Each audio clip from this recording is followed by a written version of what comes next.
Gott kvöld og velkomin að Rauðaborðinu.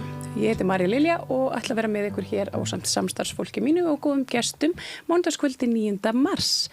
Hér á lokakvöldinu þær Silja Sóley Birgisdóttir, oddviti sósíalista og Kristín Kolbrún Voge, öðru sæti í miðflokki í höfuborginni fyrir sveitarstjórnarkosningar.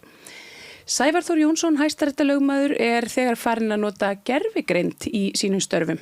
Hann gerir ráð fyrir að víða verði gervigreindin notið til að dæma í einföldum dómsmálum og hann segir Sigurjóni frá því að hvernig hann sér fyrir sér framtíðina, hvað varð þetta löggjöf utanum gervigreindina og fleira.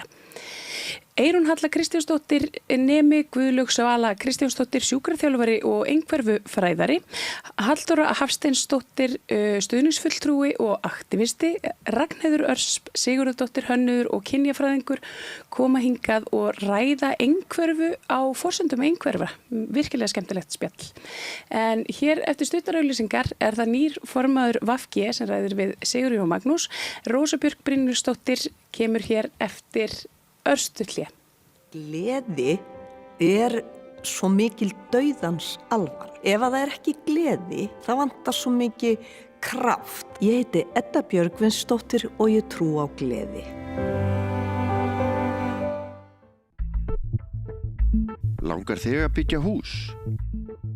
Við hjá Arkitek færu þér heildarlausnina. Lóðir, hönnun, framleiðsla og uppsetning. Skoðaðu heimasíðun okkar arkitek.is og hafðu samband. Húnavellir gistihús. Gisting og tjaldstæði opnaði 1. mars. Gisting og tjaldstæði á góðu verði. Morgumatur og kvöldmatur, sundlaug, heitur pottur og íþróttasalur. Tjaldstæðagestir hafa aðgang að öllu sem tilheyrir gistihúsi. Húnavellir.is. Fatamarkaður vorstjörnunnar að Bólholti 6. Öðruvísi, skemmtilegur og ódýr fatamarkaður. Þar sem að það ekki bara föt heldur allskins munir og svo alltaf heitt á könnunni. Komið fagnandi. Opið frá 1 til 4 alla laugardaga og sunnudaga, fatamarkaður vorstjörnunnar. Kennarar eru þrefalt líklegri en ófaglærðir til að halda áfram í kennslu. Börnin okkar eiga skilið fagmennsku og stöðuleika. Fjárfestum í kennurum. Kennarasamband Íslands. Samstaða skilar árangri. BSRB, afl í þágu almennings. Öflug verkalýðshreyfing lykillinn að öflugu samfélagi. Alþýðusamband Íslands, samstillt barátta í þágu launafólks í meira en heila öld. Ég heiti Þórhildur Þorleifsdóttir. Á samstöðinni fjörug, opin, skemmtileg og gagnrýnin umræða allt milli himins og jarðar. Samstöðin á erindi inn á öll heimili. Ódýr og öflugur miðill 40.000 manns sjá eða heyra þætti samstöðvarinnar í hverri viku. Ef þú vilt auglýsa, sendu póst á samstöðin@samstöðin.is. Við erum í útvarpinu á FM 89,1.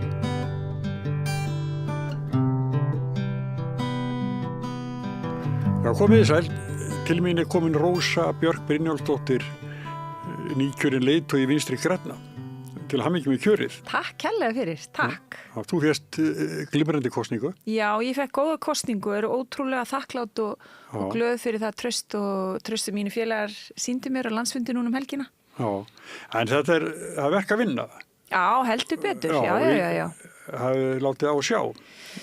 Já, og ég segi hér og segi við alla og segi við félaga mína bara, eina leiðin bara áfram veginn og upp brekkuna og við munum gera það og erum bara svona, þessi landsfundur núna helgina, hann svona var mjög gott tækifæri fyrir okkur svona að efla okkur og styrkja og hitta hvort annað og vorum náttúrulega í mikilli endurnýjun, vorum að kjósa okkur nýjan formann og nýjan varaformann, Bjarka Hjörleifsson sem orðin varaformann VG. Við kusum okkur líka nýja stjórnflokksins sem blanda af nýju fólki og reynslu miklu fólki. Við kusum nýtt flokksráð sem 40 manna flokksráð sem kemur á milli landsfunda saman. Við vorum líka að sjá endurnýjun hjá ungum Vinstri grænum núna fyrir 10 dögum síðan þar sem var kosin nýr formaður og nýr stjórn. Þannig að við erum að fara bara í mikla endurnýjun og það er gaman. Já, og kannski tilefni til líka vegna stöðu flokksins. Já, það er tilefni til og svo bara allir vita þá voru úrslit þingkosningana í nóvember 2024 mikil vonbrigði fyrir VG og mikil skellur en og svona, þú veist, eftirmálarnir í raun og veru ákveðið bara svona hvað að segja ákveðið svona bara sjokk ástand en við höfum nú verið að safna okkur saman líka síðustu vikur og mánuði og erum undirbúið að frambúa sveitarstjórnarstiginu. Við eigum náttúrulega mikið að sveitarstjórna fulltrúum nú þegar og sem hafa unnið ótrúlega vel á þessu kjörtímabili og síðan erum við að koma saman listum. Við erum að fara í sérframbúð á Akureyri. Við erum náttúrulega hluti að sameiginlegu öflugu og kröftugu frambúði hér í Reykjavík. Já, tölum það eftir. Já, síðan erum við að undirbúa og við erum langt komin með lista í Múlaþingi.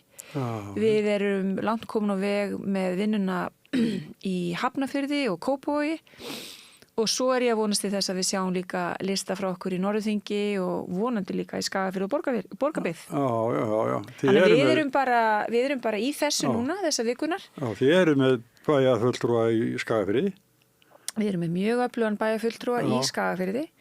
Álfhildur Leifsdóttir, hún hefur staðið vaktina fyrir okkur þar. Ég er að vonast til þess að við getum farið annarkvort í sameilt frambúð við sameilt frambúð þar með öðru félagshyggju fólki. Já, þannig að það er líf og fjör allt land, þó svo auðvitað við myndum vilja bjóða fram víðar en við gerum það næst. Já, en ég man ekki nefnið á fulltrúanum í Skagafirði en hún er búin að segja hún ætla ekki að halda áfram heldur. Hún Álfhildur hún er svona verið að hugsa málið og hún hefur verið svona efins við það að halda áfram en það er líka erfitt að vera einn bæjarfulltrúi að taka alla slægina, auðvitað er það erfitt í nær samfélögum að það er mikið nálægð í fámennum út á landi, auðvitað, maður skilur það líka og þetta er oft einmannlegt og erfitt starf og kannski ekki alltaf svona fær maður kannski hrósi og klappi sem að fólk á skilið en þetta er nauðsynlegt vegna þess að það eru kannski einhverju sem spyrja akkur er VG eitthvað streða við það að bjóða fram út landið og ég segi bara á móti að sveitarstjórnarstigið er svo ótrúlega mikilvægt fyrir okkur öll bara í hversdeginum. Þarna eru leikskólamálin undir, grunnskólanir, þarna eru málefni fólks með fötlun, þarna eru mjög stórun hluti af fjölmenningarmálunum, útlendingamálunum og líka málefnum umhverfisvernd þarna undir. Þannig að það eru risastór mál sem að snerta okkur öll og skipulagsmálin líka. Þannig að það skiptir rosalega miklu máli að VG sé þarna á þessu við borðið þegar ákvarðanir eru teknar á sveitarstjórnarstiginu. Já, Rósa, þú vaktir athygli, þú varst þingmaður við Vinstri græn og hættir í flokknum. Já. Og nú ertu orðinn formaður hans. En þetta var bara prinsip ákvörðin var þetta 2017? Já, þetta var ég hafði á þess að ég ætla nú að dvelja mjög mikið í fortíðinni Sigurjón. Nei, en hún skiptir þessu máli. Já, ég tók endarlega ákvörðun það að fara á flokknum á sínum tíma út af svona málefnum eða áherslum og stefnu í málefnum útlendinga og mér fannst ég þá svona endarlega að fara kannski af leið en og svo var ég náttúrulega líka og hafði lýst því yfir að ég var andsnúin stjórnarsamstarfi með Sjálfstæðisflokknum og kaus gegn því á flokksráðsfundi á sínum tíma en lýsti því líka yfir á þeim tíma að ég myndi styðja ráðherra VG í öllum sínum störfum og ég gerði það. En síðan eru liðin okkur ár og hér eru við í dag. Já, og Vinstri græn utan þings. Vinstri græn utan þings til miður. Og jafnvel vegna þessa stjórnarsamstarf sem að flokkurinn valdi sér. Já, ég held að ríkisstjórnarsamstarfi sérstaklega á seinna kjörtímabilinu hafi verið VG mjög erfitt. Það verður náttúrulega samt að halda því til haga að eftir fyrsta kjörtímabilið sem var náttúrulega gríðarlega strempið, það var heimsfaraldur og Grindavík og mikið af stórum og erfiðum málum. Það var í raun og veru fyrsta þryggjaflokka stjórnin sem heldur velli sem að varðisvaldanda meirihlutin hélt og þá náttúrulega heldur fólk áfram og telur það náttúrulega vera fyrsta kost. En ég held að það seinna kjörtímabil hafi verið okkur gríðarlega erfitt og var náttúrulega líka erfitt fyrir hinn og flokkana. Það var ekki bara VG sem að þetta var erfitt fyrir. Sjáum það líka á Framsókn. Sjáum það Framsókn og sjáum það líka hluta til á Sjálfstæðisflokknum líka. Já. Svona andvana ríkisstjórn. Já, en svo finnst mér líka orðið tímabært svolítið að við förum að huga nútímanum og framtíðinni og horfum fram á við. Hafa tekist alveg sættir milli þín og til dæmis Katrínar? Já, það hafa tekið sættir Við unnum náttúrulega mjög þétt saman til að mynda undirbúningi leiðtogafundsins þegar Evrópuráðið kom hér og hélt leiðtogafund hér í maí 2024. Við unnum mjög þétt saman þá og við höfum alltaf átt gott samband og auðvitað var þessi viðskilnaður á sínum tíma bara erfiður svona persónulega fyrir okkur. En jú, það var tekið sættir með okkur, já. Og það kemur fram í ykkar störfu núna, það er nú ekki margir dagar svo búin að vera formaður, en ertu ekki búin að þurfa að tala við margt fólk? Jú, ég er búin að, og gerði það náttúrulega líka aðdraganda formannskjörsins. Ég heyrði náttúrulega ótrúlega mikið af félögum í VG, en ég heyrði líka í fólki fyrir utan VG, fólki sem er að starfa í umhverfismálunum, og ég finn og heyri að það er ákall eftir skýrari og sterkari pólitík þar í umhverfismálunum. Mér finnst sko að fólk hafi verið tilbúin til þess að gefa auðvitað og skiljanlega þessari ríkisstjórn svona ákveðin séns og sjá hvert hún væri að fara í umhverfismálunum, en þar til að mynda hafa orðið mikil vonbrigði. Já, eða ekki? Jú, í umhverfis. Þetta fari ekki saman kannski að vera sko orku og umhverfisráður? Já, það er eitt og það kannski verða þar að leiðandi ekki nógu mikil skörp skil hann á milli, þannig að umhverfisráður og orku, þetta fer eiginlega ekki saman. Nei. En það er búið að reyna þetta, en það er ég hef ekki séð neinn merkjum það að núverandi ríkisstjórn ætli eitthvað að breyta þessu eða stokka þessu. Nei. En þetta er snúið, já. En Reykjavík, höfuðborgin, og þar skipta niðurstöðu kosninga mjög miklu máli. Algjörlega, og ég held að VG hafi sýnt hugrekki og kjark með því að fara nú að stað í samstarf og í sameiginlegt framboð með Sönnu Magdalenu Mörtudóttur og fólki með henni. Og ég held að þetta verði bara mjög spennandi. Við erum að sjá núna 2 skoðanakannanir í röð sem að sýna þetta stjórnmála framboð, vinstrið, er að mælast með 9%. Við erum ekki farin á stað, við erum ekki búin að kynna listan okkar, við erum ekki búin að fara neitt á staðin eina kosningabaráttu og þetta er náttúrulega ótrúlega byrjun á því og gott veganesti. En það sýnir líka það að það er þörf á stjórnmálaafli sem er vinstra megin við samfylkinguna og við sjáum það, heyrum og finnum. Já.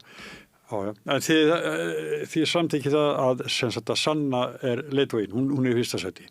Já, það er bara búið að samþykkja það á félagslegum grunni hjá okkar megin og Sanna er náttúrulega frábær borgarfulltrúi, hún er vinsæl, hún kemur vel fyrir, hún hefur lagt áherslu á mál, hún hefur verið einarður talsmaður þess að uppræta fátækt í Reykjavík og hefur staðið sig óskaplega vel. Já. Hún hefur nú líka mælst vinsælast í borgarfulltrúin held ég bara í öllum mælingum. Já, hún er mjög vinsæl og ég held að þetta samstarf og þetta sameiginlega framboð verði bara skemmtilegt, spennandi valkostur fyrir Reykvíkinga og loksins líka svona erum við að sameina kraft okkar. Það hefði verið verra ef við höfum verið að dreifa kröftunum of á vinstri væng stjórnmálana fyrir þessar sveitarstjórnarkosningar. Sem hefur oft verið vandamál. Já, og svo líka það hefur oft verið vandamál, en það er líka önnur jákvæð teikn á lofti, að ég var nú að nefna landsfundun og það hefði verið svona kraftur í okkur og gaman að hittast og snúa bökum saman og svona styrkja böndin fyrir sveitarstjórnarkosningarna framundan. En það er líka gaman, Sigurjón, að minnast á það við erum nýkomin úr forvali í VG hér í Reykjavík sem var fjölmennasta forvali sögu flokksins. Það er eitt forval sem hefur verið nokkrum atkvæðum fjölmennar og það var fyrir þingkosningar 2000 rétt eftir hrun 2012 2012 vantarlega. Nei, 2009. 2009. Þá var haldið örlítið fjölmennara forval hjá okkur í VFG, en við vorum að slá öll met núna. Það var mikið nýju fólki sem var að koma og taka þátt í þessu forvali. Þannig að það var líka, gaf okkur líka svona byr í seglinn og bara gaman. Þó að sé alltaf náttúrulega stress og spenna og svona núningur, en þá voru engin alvarleg eftirmæli eftir það og við bara erum með okkar góða fólk í frambúðu líka. Já, en það fer nú þannig flokkurinn á ekki einn þingmann, þannig að staða þín og Lilju Alfreðsdóttir ólík og það var þar, hún með þingflokk. Já, en báður utan þings. Já, báður utan þings, já, en þannig það þessar sveitarstjórnarkosningar eru framundan og hvað svo? Ekki svo að einblína þá strax á næstu þingkosningar? Jú, og bara það munum við gera. Við tökum þetta bara eitt skref í einu. Það skiptir gríðarlega miklu máli fyrir okkur að standa okkur í þessum sveitarstjórnarkosningum. Við erum með mikinn meðbyrð til dæmis fyrir austan í Múlaþingi. Já. Þar bara mikill hugur í fólki, sömuleiðis á Akureyri. Og svo núna líka hér í Reykjavík að þú ert að minnast á þingið að þá náttúrulega líka það áhugjefni að það eru 21.000 kjósendur sem tóku þátt í alþingiskosningur sem eru ekki með sinn fulltrúa inn á þingi núna. Og það líka, og maður finnur það að þessi svona lýðræðislega umræða sem kemur frá alþingi, hún skökk. Það vantar aðhald vinstra megin við samfylkinguna og ég segi líka að því miður fyrir samfylkinguna og það líka erfitt fyrir samfylkinguna að hafa ekki aðhaldið þeim megin líka. Hvort sem það í grænimálunum eða í þessum hefðbundu vinstrimálum að hafa ekki aðhaldið þeim megin, því aðhaldið allt hægra megin. Og það ekki gott. En það nú kannski von til þess að það veri gerðar einhverja breytingar á kosningalögum. Dómsmálaráðherra hefur náttúrulega kynnt starfshóp sem hefur verið að kynna svona fyrstu drög að uppfærslu á kosningalögunum, þannig að vægi atkvæða verði jafnað og það verður mjög áhugavert að sjá hvort að þær ná í gegn og hvort að og þessi 5% þröskuldur sem svolítið hár hérna. Já, hann svolítið hár. Að hann gæti líka verið hluti af þessum tillögum. Ég ekki alveg búin að kynna með það, en allavega hlutfall þingmanna, þannig að vægi kjósenda á höfuðborgarsvæðinu, það vegi meira heldur en það gerir núna og að atkvæði okkar verði þá til jafns við atkvæði á landsbyggðinni. Það skiptir líka máli. En sérðu þetta fyrir þér að þetta samstarf sem við vor til vinstri? Já. Og þetta sameiginlega frambúð, við erum að muna núna hvað heitir, það vinstrið. Já, ég veit það, en það sú hreyfing, sérðu það fyrir þér að það verði bara sameining? Við skulum bara sjá hvernig þetta gengur, Við skulum bara taka eitt skref. Þú myndir vilja það? Ég held þetta sé ég náttúrulega vil að sem flestir vinstri menn og bara sameinist. Það held ég sé að vinna góða. Heldur en að dreifast út allt. En við skulum taka bara eitt bit í einu, við skulum sjá hvernig þetta hinga til hefur þetta samstarf bara gengið mjög vel og það ekkert gefið. Það ekkert gefið að það fólk úr annars vegar svona rótgrónari vinstriflokki fari í samstarfið glænýtt framboð. Sem þó byggt á tveimur kjörtímum. Já, sem náttúrulega byggt á tveimur kjörtímum og þarna náttúrulega Sanni náttúrulega með mikla reynslu. Hún búin að vera borgarfulltrúi í 7 ár. Og kemur náttúrulega úr sósíalistaflokknu sem hefur náttúrulega boðið fram bæði til þingkosninga og á stjórnarstiginu. Þannig að þetta náttúrulega reynsla en kannski minni reynsla en okkar megin og við erum að sameina kraft okkar og svo sjáum við bara hvað gerist. Ef úrslitin verða góða þá getur vel verið að það verði síðan tekið upp víðar. En ég sé líka að það líka í Hafnarfirði, þar líka fólk sem að tengist voru til vinstri og VFG fólk sem að sameina kraftan sína þar og vonandi og eru bara að lenda sameiginlegu frambjóði bara núna næstu dögum. Þannig að það mjög spennandi líka. Já. En hvað þetta ekkert launastarf að vera formaður? Nei, það bara launað í hugsjónum og samskiptum við gott fólk. En það verk að vinna það er verk að vinna og auðvitað erum við þröngri stöðu fjárhagslega en við treystum líka á bara framlög frá félögum okkar og framlög bara frá einkaaðilum innan þess ramma sem að hægt bara þeim aðilum sem að vilja styrkja okkur og vilja stuðla þar með að lýðræðislegri umræðu. Og þá náttúrulega höfða ég bara til þess að við erum líka náttúrulega stjórnmálaafl sem að verðum að vera til þess að bara lýðræðisleg umræðu og aðhald sé hérna fjölbreyttara og lýðræðislegra. Það er bara nauðsynlegt fyrir okkar samfélag. Heyrðu, sko, er þetta bara rákja til okkur? Ég held það bara, það ekki. Áfram veginn, áfram gakk. Þakka kærlega fyrir komuna. Takk sem leys. Góðir fjölmiðlar eru mikilvægur partur af því súrefni sem sérhvert samfélag þarf á að halda. En góðir fjölmiðlar, þeir þurfa ekki endilega að vera hlutlausir, en þeir verða að vera sjálfstæðir. Alveg eins og góðir háskólar og traustir dómstólar þurfa að vera sjálfstæðir. Þeir þurfa að þjóna fólkinu, ekki valdinu. Ég heiti Þorvaldur Gylfason og ég styð samstöðina. Hvar skrá ég mig í áskrift? Samstöðin.is. Allir þættir samstæðuverinnar eru á YouTube.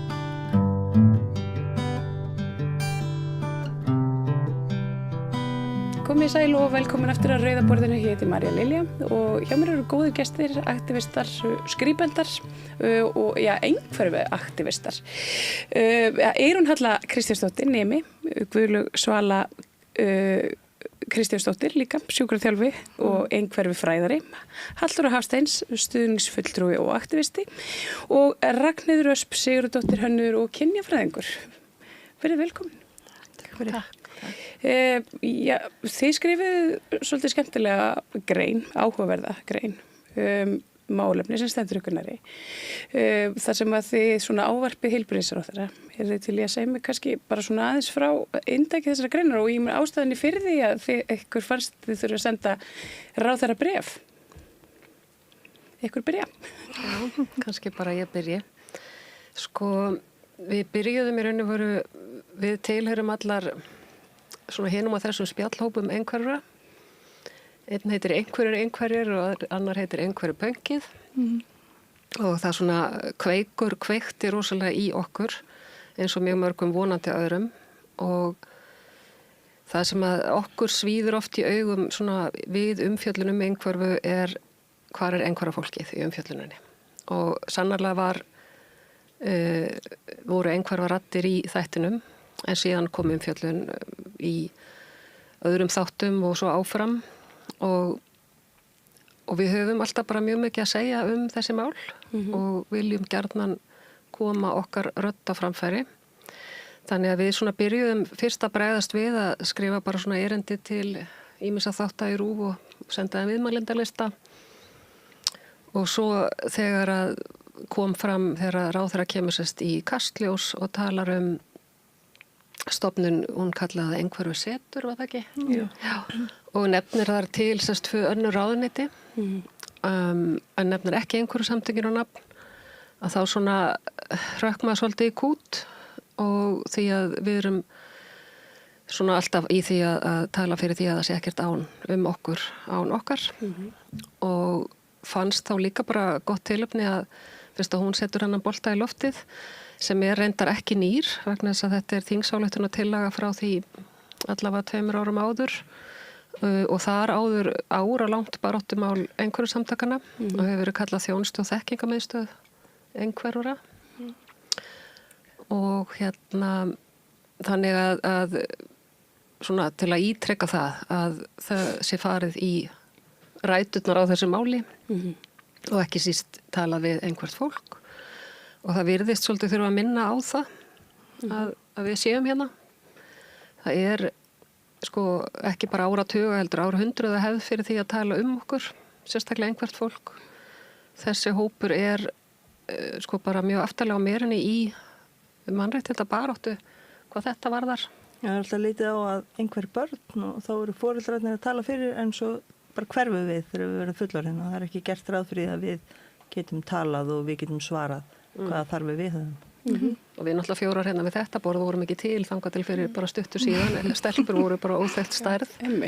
Þannig að hérna við erum örugglega flestar greindar á fullorðinsaldri. Já, 44 ég mér. Já, 45.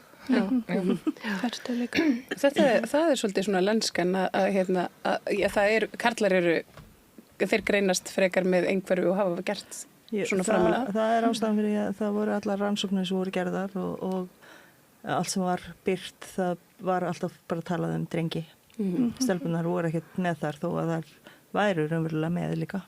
Og það líka. Þetta bara einhvern veginn, það var bara strákar einhverju en ekki stelpur. Og ekki kynsegin fólk. Og það var ekki til. Já. Og líka það sem að kom stelpur var svolítið taka niður.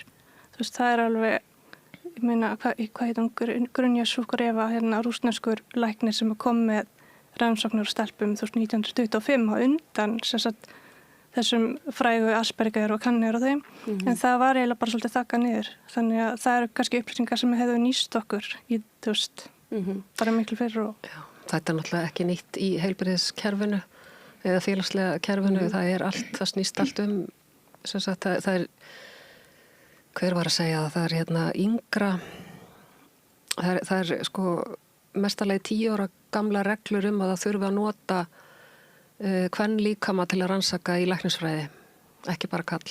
Og þú veist, þetta er bara mjög nýtt og þetta á við hjartasjúkdóma, Alzheimer, bara allt sem getur dottið í huga nefna, öryggisbúnaður í bílum hannaður fyrir kallkyns líkama. Skrifborðstólar, þú veist, loftresti í kerfi og þetta er allt, þannig að þú veist, það er ekkit skrítið að þetta sé, þó það hafi kannski verið sérstaklega mikið.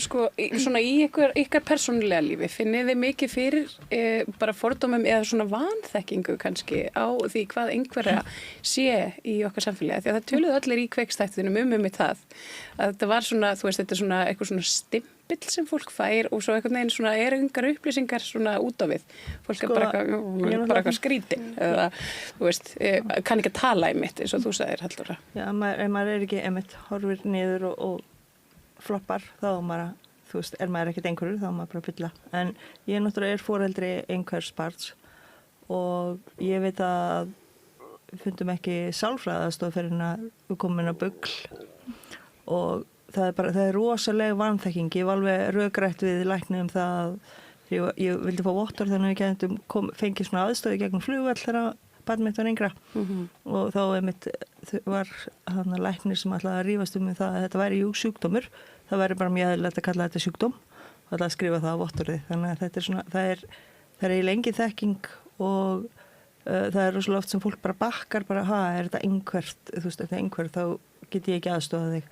Þetta er svona eins og sé eitthvað svona hræðsla sem er bara algjörlega út á kú og engin þekking og það er svona einhvern veginn, dettur engum í huga öll þekkingin sem er innan samfélags einhverja, þú veist, hún einhvern veginn verðist ekki skipta máli, sko, það er bara svona, nei, þú veist, ég lærði í háskólanum, ég er fagaðili, ég veit það miklu betur en þú.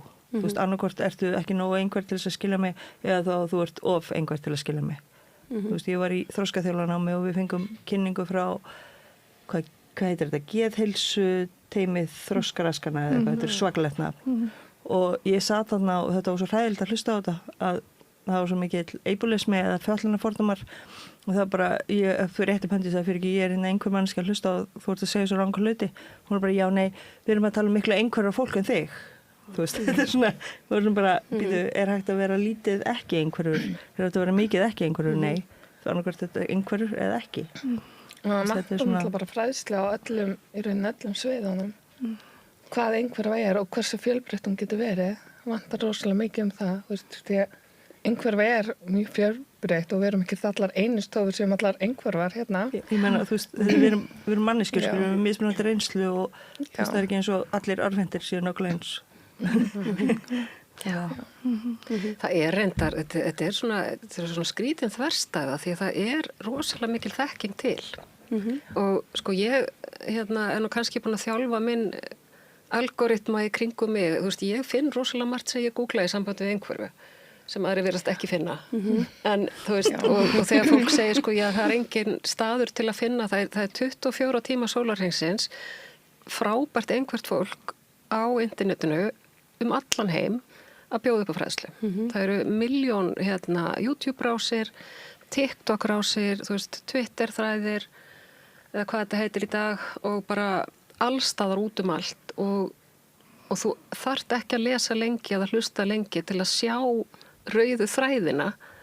Þú veist, þetta er tiltölulega einfalt og það er svona spurning hvort þetta er ekki nógu sko vísindalega sannað eða að því að mjög mikið byggir á þessu svo kallega lived experience, eða bara lífsreynslu.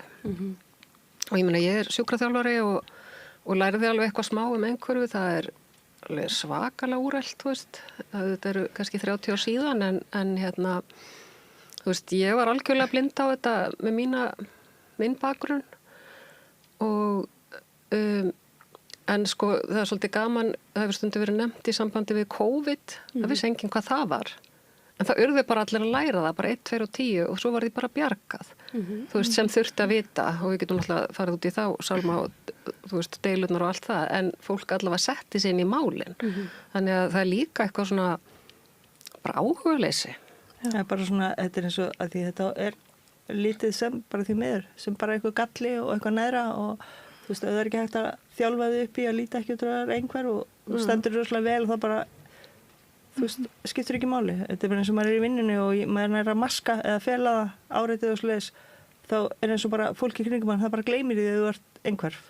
Og svo það er alltaf bara meira og meira og meira álag, þannig að þú segir bara fyrir ekki, ég ætla bara að minna það, þú veist, ég er einhverf. Og þá bara, þú veist, þetta er svo einhvern veginn, þú verður að passa í boxið og ef þú gerir það ekki þá getur bara verið í þetta sem að út í frísa. Þetta er einhvern veginn, ef þetta er ekki vandamál fyrir fólki í kringu þig, þá er þetta bara ekki til, eða þú veist, þá skiptir þetta ekki máli. Já. Og þetta er svolítið það sem var rætt í kveiki mitt, en það sem kannski sló og ansi marga var að sko, þegar að einhvert barn fær ekki viðunandi þjónustu og það bara einhvern veginn og það svona hleðst utan á það alls konar tráma og bara svona erfileikar eftir að hafa í mittlend og vegg bara allstaðar og það sé svo ekki hægt að fá blönduð úrræði fyrir fólk sem er með einhverju eða geðsjúkdóma eða einmitt einhver svona áföll á bakinu. Haldið þið að þetta svona, það sem talað þessi einhverju stofnun sem á að koma á laggirnar, að þetta muni einhvern veginn koma svona í veg fyrir þetta, eða verður ég sé að ég sé alveg svipi strax. Þetta er góð spurning. Sko, við náttúrulega erum ekki í boxinu sem flestir eru í. Og þar leiðandi virka flest úrræði sem eru akkurat í þessu boxi, ekki fyrir okkur eins og virka fyrir fólki sem er í boxinu.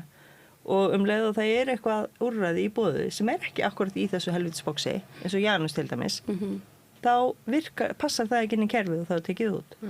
Þannig að ég hef því miður enga trú á þessu, að því ef þetta verður sett upp þannig að þú veist, vonandi náttúrulega, verður sett upp þannig að það gagnist okkur, þá passar það ekki inn í hinn kerfin og það er svona eins og fólk sem hefur alist upp í háskólanum og lesið þínu gömlu rannsóknir sem eru gerðar af gömlum köllum utanfrá, trúið þeim bara alveg gjörsamlega eins og nýjunniti og bara einhvern veginn get ekki hort. Þú veist, það er alltaf verið að segja við getum ekki verið sveigjanleg og sé hlutina öðru sig.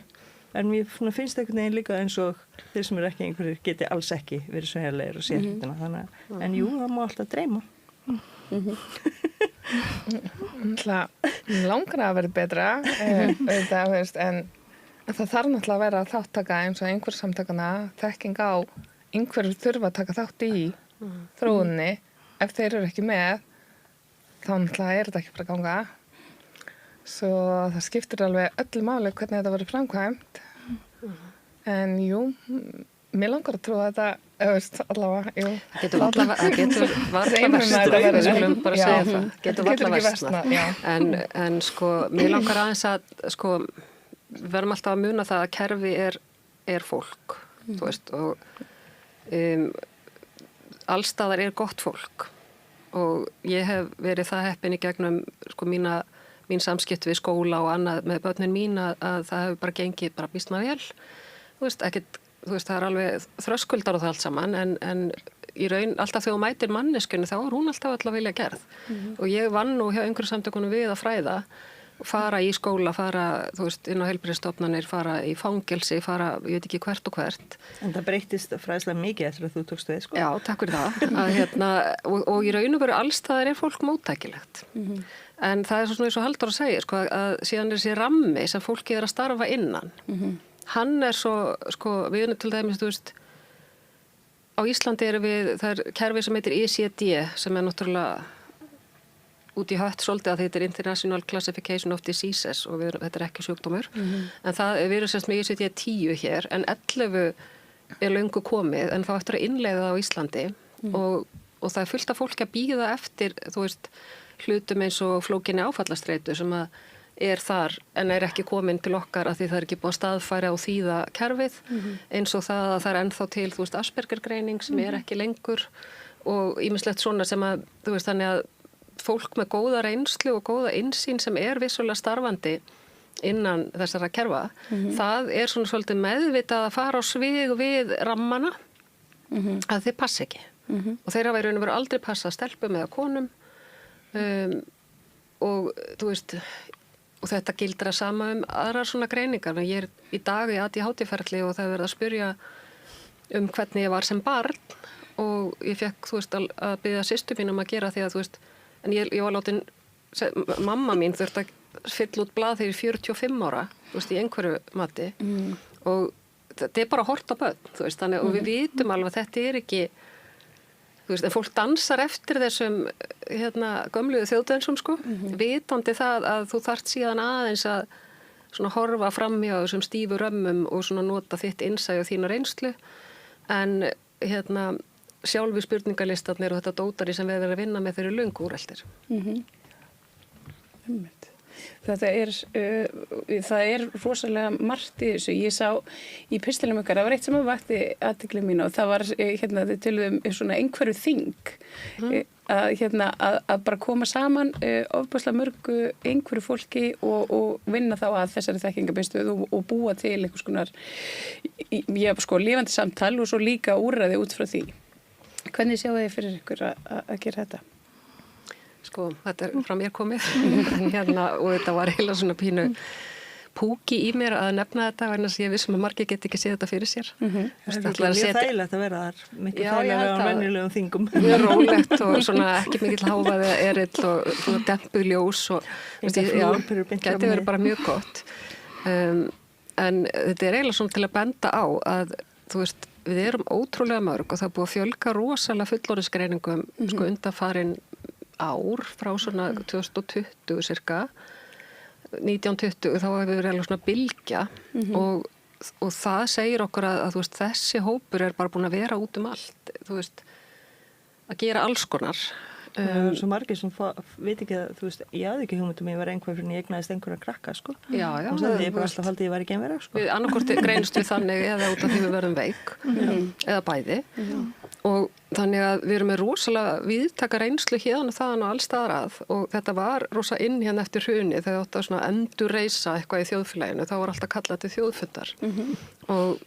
Og hérna ég held að það væri bara hollt fyrir fólk að sjá okkur saman komin í rými og hérna hvað við höfum til málan að leggja. Það er líka bara svo gott að við séum sýnilega því að það er, þá kannski áttar fólk sjá því að það er einhvert en ekki einhvert. Það er ofsalega mörg að núti sem að hafa ekki hugmyndið á. Vita bara allt í hérna, vita bara að þau, þú veist, funkar ekki, hafa ekki fengið handritið eins og svo vel lýst í kveik. Mér finnst það skipt svo miklu máli að bara, þú veist, að þetta eru svo margir ólíkir hópar undir einum hatti að allir þessir hópar séu sýnilegir, þú veist, ekki bara við, ekki bara krakkarnir, bara, þú veist, þetta eru svo margir hópar. Fólk með ólíkan tjáningamáta og allt þetta, þú veist, þetta væri spennandi. Já, það var mjög áhugavert að sjá það og ég hugsa alveg að geti komið gagn að þessu. Já, ég efast einhvern veginn ekki það. Mér finnst þetta frábær hugmynd. Ég er eiginlega viss að það kemur eitthvað út úr þessu því ég þoli ekki að sitja á fundi sem kemur ekkit út úr. Það verður alltaf að vera eitthvað endamark. Það þarf að þjálfa borðstjórnum sérstaklega að þola svona hvassýrt fólk. En ef það verður hlustað á það sem kemur fram í þessu, þá held ég að það verður mjög gagnlegt. Það verður bara að komast á þing. Já. Já, stofna flokk bara. Einhverjuflokkurinn. Já, þeir hafa nú verið stofnaði nokkrir. En já, það sko, að því að það myndist einhver á svona vangreinda einhverfu og þá ofta fullorðsárum og þá ofta mjög kvenna. Málega þetta líka hjá krakkum að því það er svo rosalega langir biðlistar hjá greiningarstöðinni að þú veist, það er bara ef þú sýnir ekki mjög hamlandi einkenni, þá er alveg bara líkur á því að barnið þitt fá ekkert staðfest að það sé einhvert af því að minnsti hlutin fyrir gegnum ráðgjafa og greiningamiðstöð, flestir fari gegnum skólakerfið eða leikskóla og það og svo félagsþjónustuna og þarna heitir núna sannlega geðheilsumiðstöð barna eða eitthvað hét þroska og hegðunamiðstöð hérna áður. Og líka eitt að sko allt greiningaferðlið það gengur út af það að þú ert með eitthvað einstakling og þú potar í hann og svo skoður hvernig svarar hann áritinu og gerir tikkar í box. Þannig að þú ert basically að meta tráma og vanlíðan. Þannig að ef þú ert með einhverjan einstakling sem að þú veist umhverfið er lagað að hans þörfumúsleiðis og er ekki með þú veist alveg bakka á bakinu eftir þú veist það sem það eru lent í, þá er ekkert víst að þú fattir það að mannskens einhverja því þetta er skynjun, þetta stendur ekkert utan að þér. Þannig að þú veist, það náttúrulega flækir líka svolítið málun. Þetta er mjög gallað greiningaferli. Já, við höfum lagt til að nota bara kviðdóm. Við getum verið svona. Það bara kemur inn og spjalla við okkur í smástund og svo er þetta bara svo æðandól. Maður er með svona einhverjur það er alltaf svona, já, ég er búin að þekka það svolítið, ertu viss alveg. Alveg nokkur í kringum mig alveg. Ég svona aðeins tekið eftir því svona eins og mínu nærum umhverfi að það hefur orðið svona smá svona awareness oft í gegnum TikTok. Ég þekki einstakling sem fór einmitt svona og leitaði sér aðstofur og fór í svona greiningaferli einfallega vegna þess að tengdi við eitthvað TikTok-vídeó.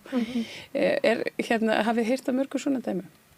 Ég er bara svona dæmi, eða þú veist, ég reyndar ekki á TikTok en ástæðan fyrir að ég fór í greiningu var að ég horfði á sjáið ósýnilega sem að Guðlaug kom meðal annars fram í og þá var ég bara, wow, þú veist, þetta er bara ég, þú veist, ég horfði á það mynd þannig að Ég fattaði eiginlega þegar að systir mín sem er reyndar núna búin að loka með því hún er votta í Jehóva og ég lifi ekki samkvæmt reglum Guðsins hennar hún var að hlæja mér að því ég var eitthvað að segja hvernig sögur af krakkanum mín og hún alveg, já, nákvæmlega eins og þú varst og ég alveg, þá fór ég svona að fatta. Já, ég er náttúrulega bara eins og Ragnar, ég fer ekki reyningaferðilega út af að sjá þau ósynnilega, þannig að ég er líka, það er bara, ég held að hafa verið. Ég er influencer. Já, ég hef það.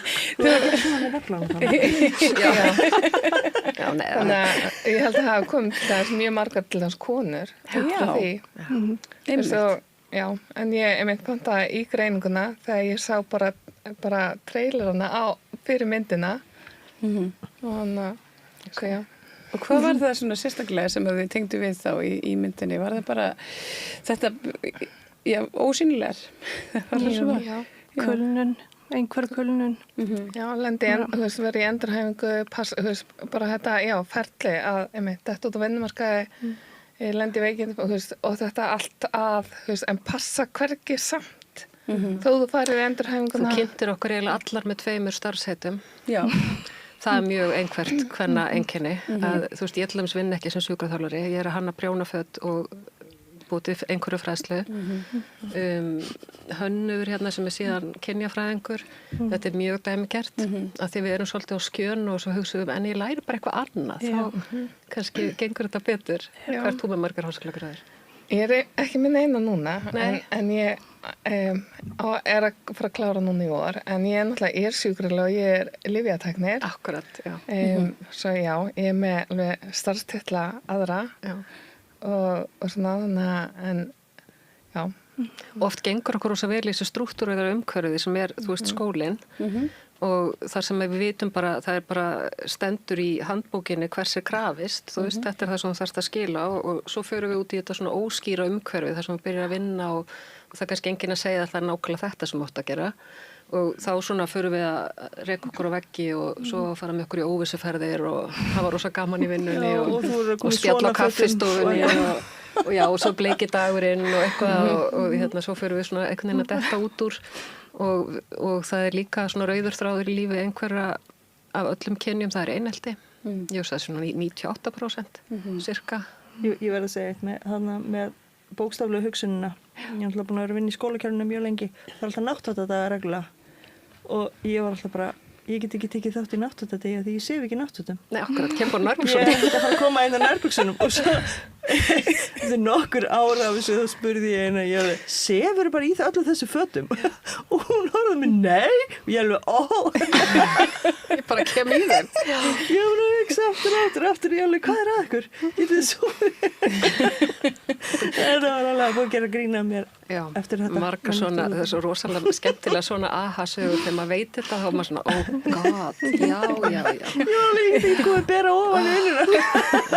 En sem sko, hafandi verið í þessari mynd sem að, og þess vegna segi ég að fullorðsgreiningarna komu í bylgju eftir 20, að því myndin kemur 19 og fyrir svo sjónvarpi 20, held ég hafi verið, og þá var bara verið að heilsa manni, þú veist, í kælunum í bónus, bara einhver gamall maður, bara takk fyrir, þetta er frábært og og ég verð að segja sko að viðbröðin, þú veist, eitthvað fólk í strætó skili, eitthvað fólk hinga og þanga, svona, þú veist, gefa svo tal við mann og það var annarkvort bara óbærslega áhugavert eða bara hvert fer ég til í grein, eða þú veist, þannig að ég held að sé erfitt að spyrja okkur nákvæmlega hvað var það sem þú tengdir við, en þú veist, if you know, you know, þá er bara svona, og sjálflega sé blogg sko, ég er náttúrulega bara eldri og sem allt í hennu bara var ég að lesa ævisöguna mín og ég sagði bara, guð.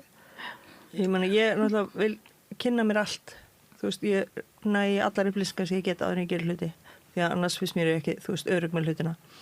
Þannig að náttúrulega leið og ég frétta því að krakki minn væri einhverjur, þá las ég allt sig gat og það náttúrulega byrja ég líka að hlusta á, það var svo mikið stór hópur í Bandaríkjunum, það fullorðnum einhverjum og þá náttúrulega fór ég að spjalla við þá og þá náttúrulega sér maður leið að já, ok, heyrðu, þetta er ég líka. En þú veist, allt lífið er náttúrulega mjög skringilegt, þú veist, þú passar ekkert inn í, þú veist ekkert hvað er að gerast og það er maska, þá finnir maður eitthvað sem að, þú veist, maður getur svona lítið út eins og, svo ég skoða myndir af mér frá því gamla dag, sko, ég fór í svona pönkara ár, svo var ég eins og bara klift út úr einhverju Bravo og djúran blæði í nokkur ár og þetta var bara svakalegt, sko. Það er eins og ég hafi verið í svona witness protection program, þú veist, ég hef með stutt rautt hár og alls konar permanent svakalegt að hafa þetta, sko.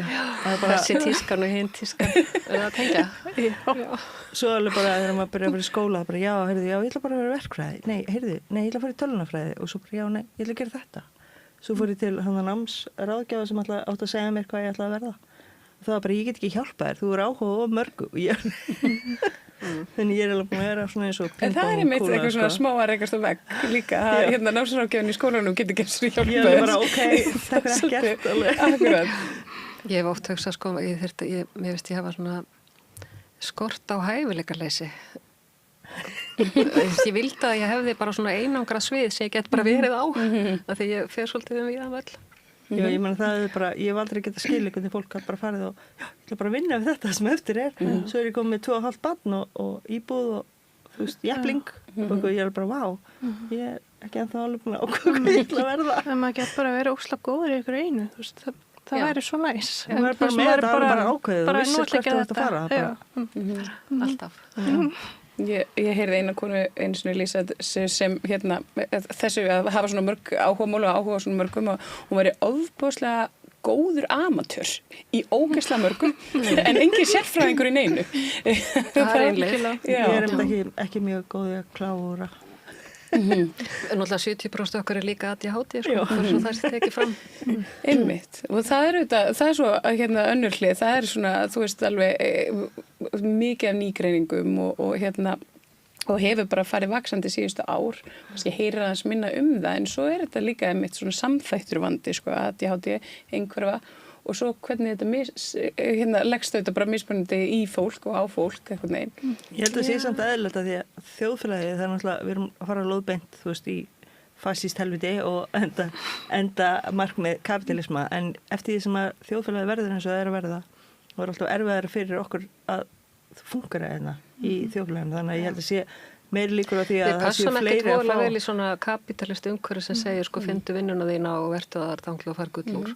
Já, og gerðu þetta sé að því að ég segi við erum að gera það. Þú voru að hafa framleiðni til þess að vera verðugur. Við passum ekki alveg þannig. Og bara því þú segir sko að þetta sé fjölþættur vandi, það í raun og veru ekki. Og hérna, þegar maður er að tala við fólk sem er svolítið eldra og er kannski alið upp bara í litlu þorpi og fór bara niður í fjöru, það var ekkert í þessum endilega vanda sem við erum og krakkarnir okkar í dag sko, sem eru að koma inn á leikskóla, þú veist, undir 1 árs gömul og eru bara byrjuð í hérna, svona einhverju systemi og áreiti. Ég meina, hvað er náttúrulegt við það að stapla saman, þú veist, ungabönnum með einhverja 2-3 yfir sér? Þetta er ekki, og hugsaður til baðstofunar, það var alltaf, þá eru 3 ef ekki fleiri kynslóðir að hjálpa stað. Það er svona eðlilegi hluturinn.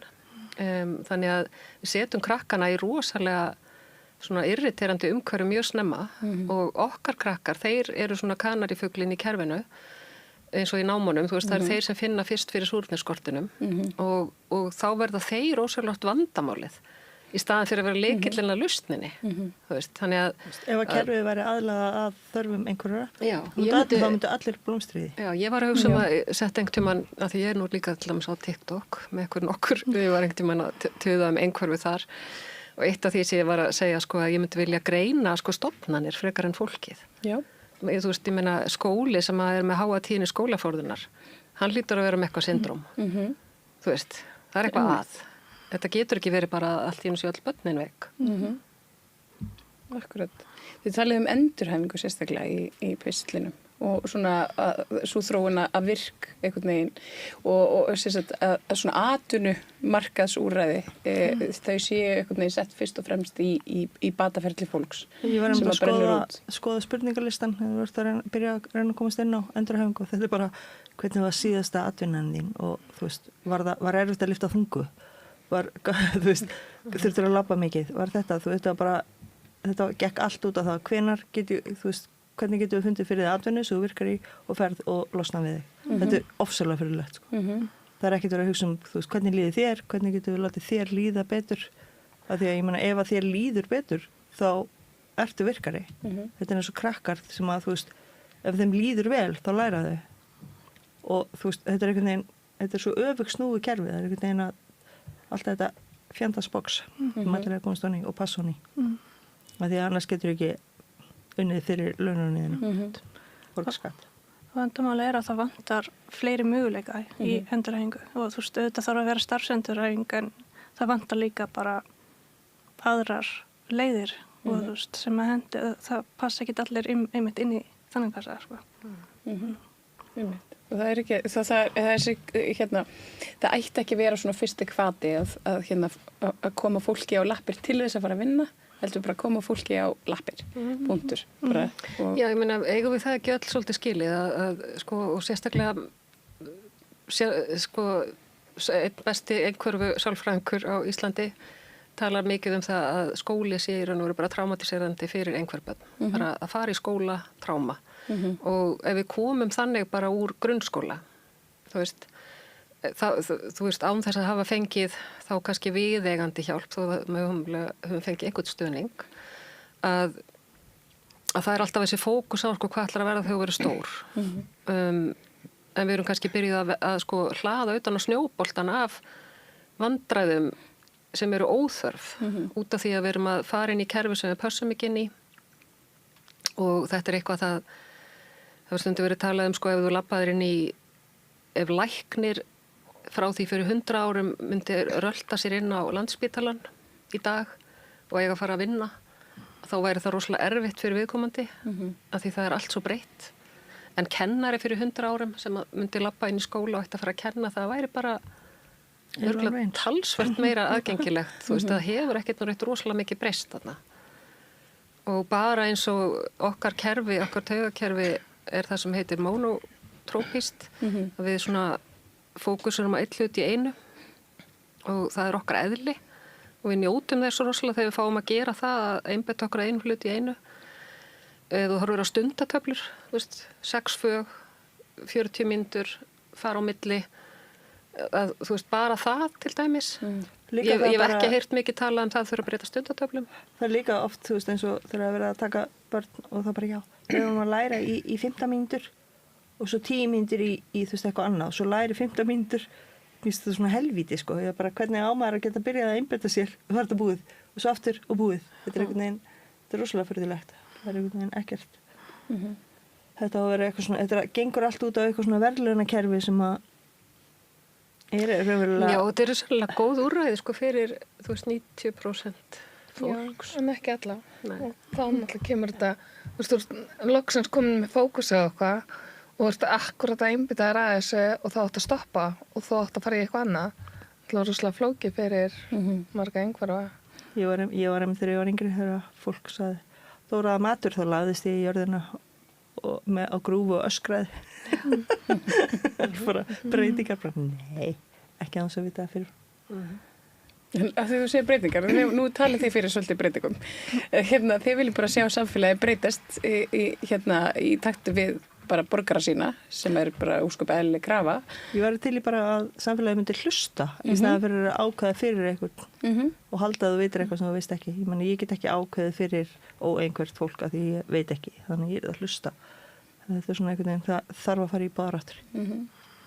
Hafið þið fengið ykkur svör við pislinum ykkar?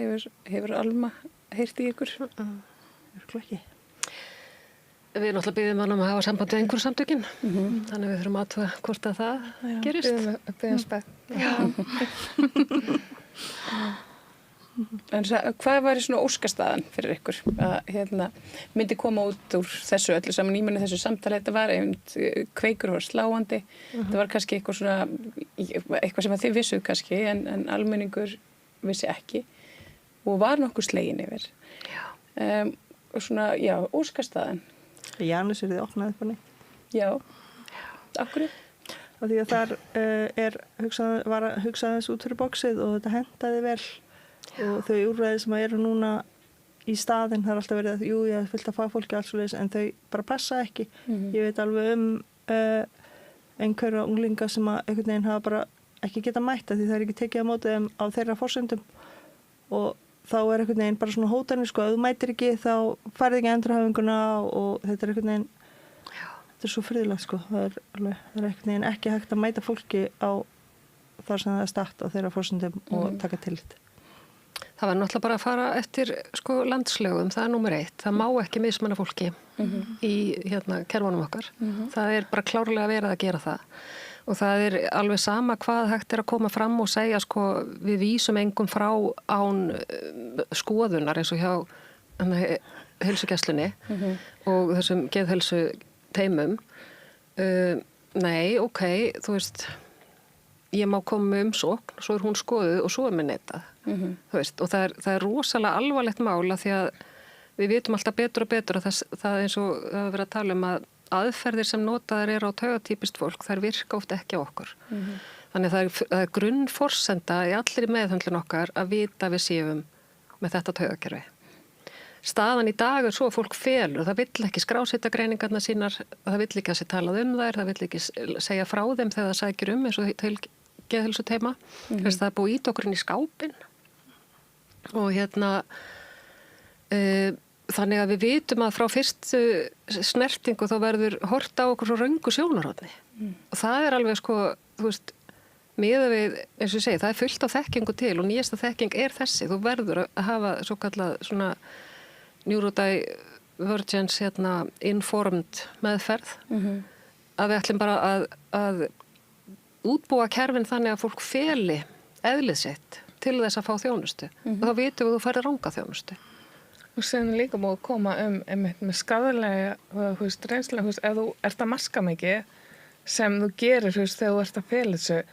Það er mjög slæmt þegar þú ert í geðteimi í meðhöndlun og þú ert að fela einkennin þín og út því að passar út því að þeir eru ítt undir að þú verður að sína árangur en ef þú ert þá bara maskar það, þú felur það og eitt af því sem kannski og það alveg slæmt, að einhverjur eru líka góður í að fela og blekkja og sumir geta, ok, við erum með skóð í því, en þeir sem eru góður í að maska, að það líka bitnaði bara rosalega illa á þeirra geðheilsu og því að þeir kunna að fela einhverjum sinna, þeir kunna að, og sýna hugsanlega árangur á þessum tikkblöðum hvernig á að, þú átt að uppfylla þessi skilyrði, já, og þú nærð að, laga listan.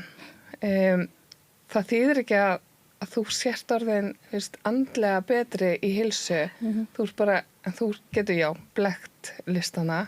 Það verður bara ennþá neðar. Og ferðir raunin geðheilsaðin raka bara rosalega og þetta hefur bara, það eru rannsóknir sem sýna bara hvað möskun slæm. Hún helsta orsök einhverju kulnunar. Já. Og flest svona inngrip sem hafa verið stundið gegnum tíðina eins og félagsfærni, námskeið og eitthvað svoleiðis, það beinlínis verið að kenna krökkum að leika sig óeinhverf. Já, það er verið að þjálfa þau í þessu. Barnið mitt var sett í atvillisálfum, það var bara, markmiði var bara að barnið mitt átti ekki að líta út að vera einhvert. Þú veist, þetta bara að það er verið að gefa gúmmi og nammi og alltaf bara svona í verðlaun ef þú gerir eins og átt að gera. Og þetta bara svo svakalegt, þetta tók svo á að bara, þú veist, andlega líðan hjá barninu mínu, hún bara hræðileg. Og þetta svo skadalegt, þetta er bara hundaþjálfun, sko. Það sem að segja, við erum á eftir öðrum hópum, við erum á eftir samkynhneigðum. Það er orðið nú bara ólöglegt að fara í svona afeðlis meðferð, þú veist, eins og bara umræða núna í sambandi kaþólsku kirkjunni. Þetta sem við notað á einhverja börn. En það svolítið línan sem hefur verið og þrálát að ef þú getur látið líta út fyrir að þú sért ekki abnormal, þá allir glaðir. Og eins og þú varst að segja, Ragnheiður, að þú veist, ef þú truflar ekki umhverfið í kringu þig, þú veist, þá allir kátir. Já. Og svo erum við líka bara, við erum svolítið mikið í því að reyna svona overcompensata, þú veist, við erum að reyna að þóknast fólki og svo mörg okkar erum með bara brotna sjálfsmynd og þú veist, þannig að þetta fer allt rosa illa saman einhvern veginn og þetta leiðir að bara, þú veist, vanlíðan og þú veist, við göngum svo langt að passa inn í hópa og svo kemur alltaf í ljós að við passum ekki inn í hópin og þá hrynjum við niður og svo finnum við næsta hóp og við gerum allt sem við getum til þess að passa inn í hópin. Svo allt í einu hópinu farin og þú veist eftir og þú veist ekkert hvað gerist. Þetta bara gerist endalaust, trekk út allt lífið og þetta þó maður, þú veist, getur kannski farlega meðan maður í vinnunni allan daginn og allt það, þá þú veist, þú hugsar þetta og þú fyrir að sofa kvöldin og þú veist, þetta svo skemmandi, sko. Þetta er svona tráma bara. Og ef við megum ekki sýna og segja frá því hvernig við erum, hvernig eigum þá að finna, þú veist, jafningjan okkar. Við erum öll kynst, sko, og þessar hópar eins og ég sagði sem hafa verið að vakna núna og tala þú veist, þessar fréttir sem hafa verið að koma. Þetta allt fólk sem hefur kynst í gegnum einhverjuna sína og á samskipti á þeim forsendum og flest okkar eru bara ótrúlega þakklátt fyrir það ef ekki öll að geta eitthvað nefn og segja, svo gott að geta að tala við ykkur að því að ég þarf ekki að feika neitt eða, þú veist, og ég veit þú skilur mig og allt þetta er eins og að fara bara í allir jafningjahópar eru góðir. Þetta er svo mikið svona, ég veit að ég er alltaf að sletta hérna en þetta er svo mikið validation, hvað er svona staðfestandi, bara að geta að tala við fólk sem að veit hvað maður er að gangi gegnum, sko. Akkurat, mér finnst svo áhugavert þetta með það sem þú voruð að segja með að maska og mér langar svo að tala eins meira það, bara í þessa samfélagsgerð sem að bara einhvern veginn ýtir fólki út í það að þykjast eiginlega vera bara eitthvað annað en það er. Þú endar sem svona kameljón, skilur, þú ert þarna og svo finnur einhvern hóp og fylgist með, svona óafið, þú veist ekkert af því þegar þú ert yngri og ert að gera þetta og fattar þetta þegar þú ert eldri. Og svo bara ferðu inn í hópin og ert bara svona eins og hinir. En þetta er ekki þú. Og þú veist, svo kemur eitthvað upp á og þú ert ekki lengur í hópnum. Þá er einhver annar hópun sem er kannski aðeins öðru sig, eins og ég var þarna eitthvað svona, eins og djúran klipping og svo ég, þú veist, eitthvað svona rappardót og svo ég eitthvað svona, þú veist, þetta bara, maður bara breytist eftir hópnu sem maður var í. En þetta var ekkert ég, skilur, en þú bara maskar og ert bara svona eins og það gerir þetta náttúrulega þú veist, öll störf meir og minna eru þannig að þú ferð í hlutverk og þú ert í einhverjum, sem eru í búning mér að segja og það eru frasar sem þú átt að segja, þú átt að heilsa svona og bjóða og það er alls konar reglur í öllum störfum og hjá okkur verður þetta bara svolítið svona alltumlíkjandi, það er ekki bara á vinnustaði eða í skólanum heldur kannski höldum við þessu áfram alveg þanglega sopnum að kvöldi og erum með allan sólarhengin, þetta er eiginlega svo verið í vitnavernd, þú færð útlutað áhugamáli, nýju nafni, útliti. Og líka, maður stundum með maður að fara inn í nýjar aðstæður, þá maður bara búin að æfa sig annarkvort óavitandi eða vitandi, hvernig hvað ætlar að gera, hvað ætlar að segja, hvernig þú ætlar að vera. Þetta, að því allir svona dagar sem svona uppábrot, þar sem þú ert ekki lengur nákvæmlega eins og þú veist þú átt að vera í vinninni, svaklega við, sko. Einmitt, bara svona óvæntar aðstæður þar sem að gera sig glaðan dag. Já, það eru við vandra. Það má ég vera bara í mínum degi. Það er skreppa þess. Það eru svona þessar stereotypur svolítið. Þegar að tala einhvert fólk, þá var alltaf að tala bara svona svolítið skrítið fólk, kassalaga fólk sem á bara svolítið erfitt með að svona fungera bara inn í mennilegu samfélagi, en það er nú ekkert raunin, við vitum það alveg. En finnið þið fyrir þessum fordómum, þessum stereotypum, eru þið sett í þessi box ennþá? Þessi kona var að gera meistarritgerð þetta. Já, heyrðu, endilega, segðu mig frá. Sko, persónulega finn ég mjög mikið fyrir þessu sjálf og það var kannski ástæðan fyrir því að ég ákvað að skrifa þetta.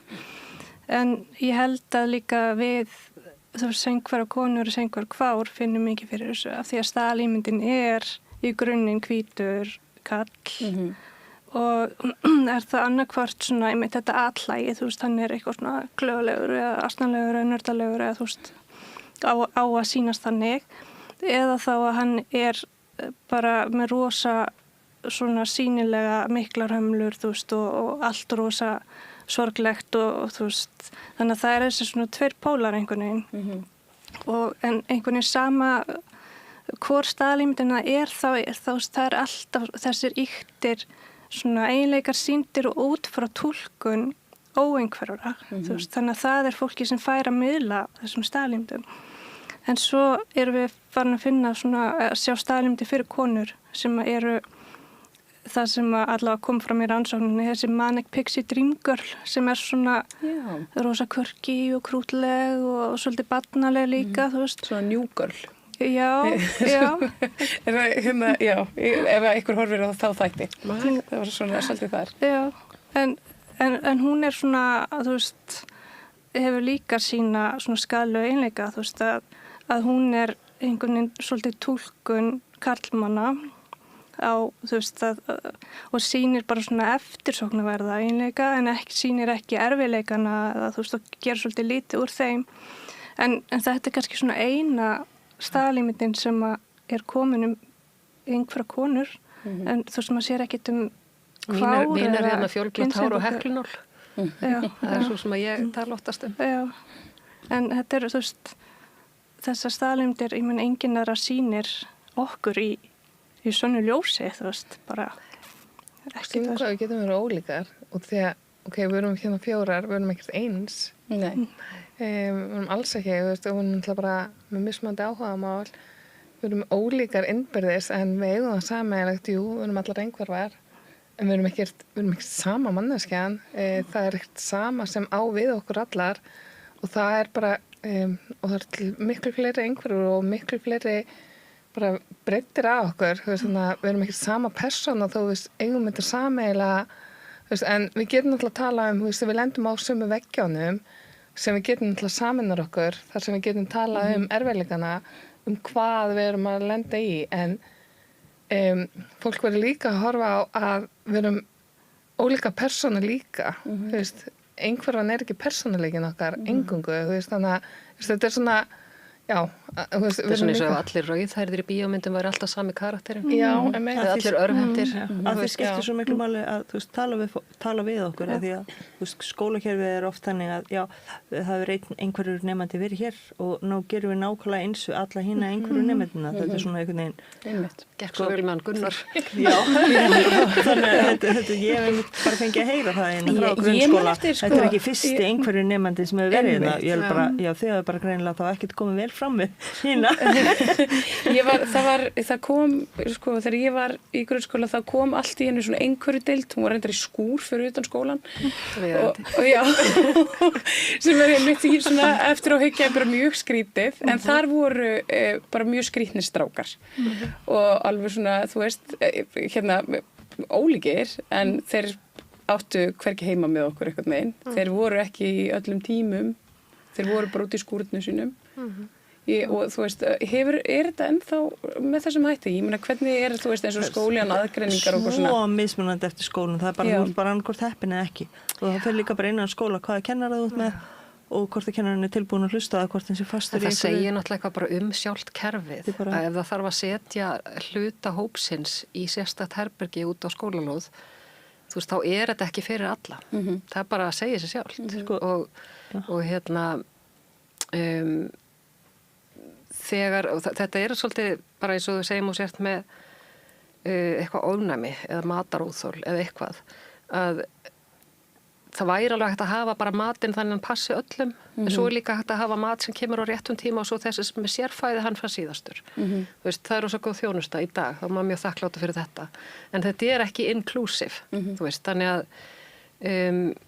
ég held að við séum með svolítið svona bútasaumsteppi, sko, skólakerfið, það er alltaf verið að bæta við einhverju, já, en þá verðum við bara að leysa þetta svona og búum það bara til herbergi með betri lýsingu í staðan fyrir bara að setja betri lýsingu í allan skólan og svo framvegis, þú veist. Þetta er líka svo klikkað eitthvað, það er engin svona framtíðasýn, það er eitthvað bara fyrir eftir því hver er akkurat yfir þá stundina eitthvað gæluverkefni að setja og svo breytist og það er engin peningur settur í þetta því að við erum bara að búa til framtíðar vinnuafl í kapitalískt kerfi, þannig að það er einhvern veginn bara að reyna að koma krakkanum sem fljótast í gegnum skólakerfið og þú veist, þið getur bara getið skít sem passa ekki inn í og þetta er einhvern veginn, ef að skóli án aðgreiningar eða engi gildandi skólakerfi ætti að vera, þá ættu allir hópar að koma að því að búa til.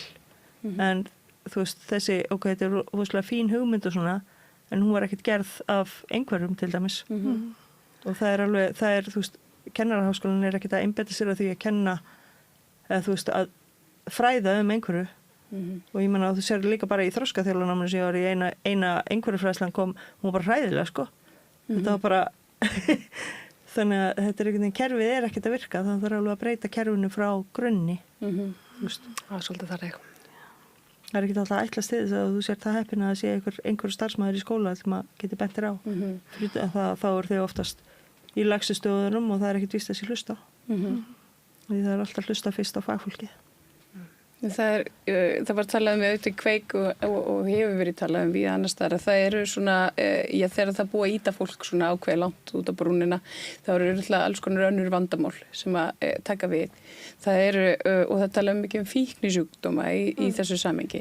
Vitið þið og þekkið þið bara úr ykkar starfi og með einhverjum samtökurum og svona að mikill fíknivandi á meðal einhverjum? Við eigum óbúslega stóran hóp, það hefur komið fram Píeta, búið að stiga fram og tala um að þessi hátt hlutfall hjá þeim. Við hérna við borðið erum í hæsta áhættu þætti einhverjar konur og varðandi fíkn og þá aftur að sko fíkni meðferð fyrir okkur passar ekkit endilega svo sem er í boði í dag. Akkurat. Vegna þess að það sem að okkar hópur er að gera oft er að deyfa sig. Hann er að loka á lykt og hljóð, áreiti, þú veist, minningar, tráma, þannig að þetta er deyfing og svo þegar þú átt að koma sko sagt nú tökum við af þér hérna þessa deyfingu og þú átt að fara að sitja fundi í hóp með fólki sem að er allavega og tala í röð og eitthvað svona og þá er svolítið farið inn í okkar veikleika að hérna við tölum oft í öðru tempó en aðrir og eigum erfitt með að koma inn í hóp og ef við vitum ekki nákvæmlega hvernig það er og það var svolítið gaman, ég fekk að koma upp í S.A.A. með fræðslu fyrir nokkrum árum og grúskaði svolítið í sambandi við þetta. Já. Og þetta er svona, þannig bæðið er sérst orsökin fyrir neyslunni er oft önnur og auðvitað er þetta oft krakkar líka sem að, þú veist, það kemur líka sem þáttur að vera einmann og utangátt og fara inn í, þú veist, svona óheilbrigða hópa en svo er það líka bara þetta að vera að deyfa sig hreinlega og svona self-medicate eins og sagt er. Og þá þarftu alveg að, þú veist, greina það að þetta sé málið og vinna út frá því og hérna, Og þá kannski kerfi sem að 2 kallar byggu til fyrir Bill og Bob. Hvað er langt síðan þeir byggu til kerfi sitt? Það er ekki víst að það er að AA. Nei. Já. Að það voru alltaf 2 kallar sem byggu það til eins og eðlilega. Já, í kringum sig bara. Já. Það virkar svo vel fyrir þá. Amerískir menn, hvítir. Að já, þannig að við lendum átt þarna og þú veist, við eigum stóra hlutdeild í fangelsiskerfunum, félagslegu kerfunum, út allt og ég var nú hef komið svona félagslega að líka, bæði á vinnumarkaði og sem bæjarfulltrúi, formaði fjölskylduráðs í Hafnarfirði og svona kom inn í, þú veist, þessi félagslegu kerfi og svo þegar ég fekk einhverju glerugun á miðri leið að þá var svo merkilegt maður sagði, guð, þetta eru bara einhverju mæður sem enginn að hjálpa, þú veist, og það bara beðið eftir að þetta verði barnaverndarmál eða eitthvað, þú veist, illa farið með einhverja félagslega íbúð eða, þú veist, og maður hugsa bara, shit, þú veist, þetta nú sé ég hvað þetta og þannig við erum svo víða svo ósýnilegar að ósýnileg að það verður að vinna með eitthvað vandamál sem eru ekki raunverulega vandamálið sko. Það er alltaf bara mjög lógist að þú passar aldrei inn í neins staðar og ert alltaf auðvitað þá er það eitthvað sem gefur sig og það er þá geðhelsan. Þannig að það er bara alveg mjög lógist. Ég man líka að þú talaður fangelsin einhvern tímann að þar væri mjög há prósenta af bara skynseinfólki sem kannski svona hönd í hönd við einmitt fíknivanda og bara alls konar. En það góða í því er að ég held að þetta sé eina geðheilsu teymið sem tekur vel á einhverju fólki þar í fangelsunum. Já, það er bara Guðmundur Þórhallsson sem að heiða því. Ég held annarkvort þarf að vera inn í geðbatteríun á Landspítalanum eða þá þarf að vera í fangelsi ef þú vilt fá sem sagt aðgengi að geðheilsu teymum sem eru fyrir alla Íslendinga. Góð skilabóð í samfélagi. Ertu fárveikur eða farið í fangelsi. Og þau gera greiningar líka í fangelsunum skils mér sem er bara mjög góður að gjalda vert og við þökkum fyrir það. Kannski svolítið seint í rassinn gripið. Já, í sumum tilfellum en þetta kannski betra upp á framtíðin og aldrei. Já. En ég veit að þau ströggla líka þar ég var, Guðmundur Ingi Þórhallsson var einmitt hérna hjá mér bara fyrir nokkrum dögum síðan. Við fórum svolítið í þetta einmitt, sko, að það er nefnilega, það má eiginlega ekki vera með margar greiningar í fangelsi, af því þá getur misti smáþjónustu. Já, ég fór bæði á Hraunið og Hólmsheiði. þá þarftu eiginlega að velja, sko, hvort að þú ætlar að fá hana út frá kannski fíknisjúkdómi eða út frá geðrænumvanda eða út frá, og þannig að, þú veist, það er svona það er aðalega ef þú villist milli heilbrigðis og félagslega kerfisins, þá ert í vanda. Akkurat. Já. Það er eins og bara svona hvort þú ert langveikt eða fatlað barn. Akkurat. Það er mjög vandasamt að vita það og mikilvægt að vita það. En oft er það náttúrulega bara alveg það sama, sko. Ég finna að það er mikil þörf í samfélaginu. Það voru mikil aha og mikið kinka kolli þegar ég var í fangelsunum og alveg fólk sem kom líka eftir á, þú veist, úr starfsliðun og sagði bara, hei, hvert fer maður? Já, og hvert fer maður? Já, það er góð spurning. Þetta er eiginlega svona leyniklúpur. Það er eiginlega banka bara svona ákveð bank og segja leynihorð. Mætir hana á hálitsbröðni. Nei, það er ekkert kerfi, sko. Nei. Þú sendir tölvupóstu einhverju samtökin og þau lóðsa þig svona þá leið sem er þó fær og þá fær maður svo kallað ADOS-mat sem er ekki full gild greining, vegna þess að það er ekki geðlæknir, þetta er ekki teymi.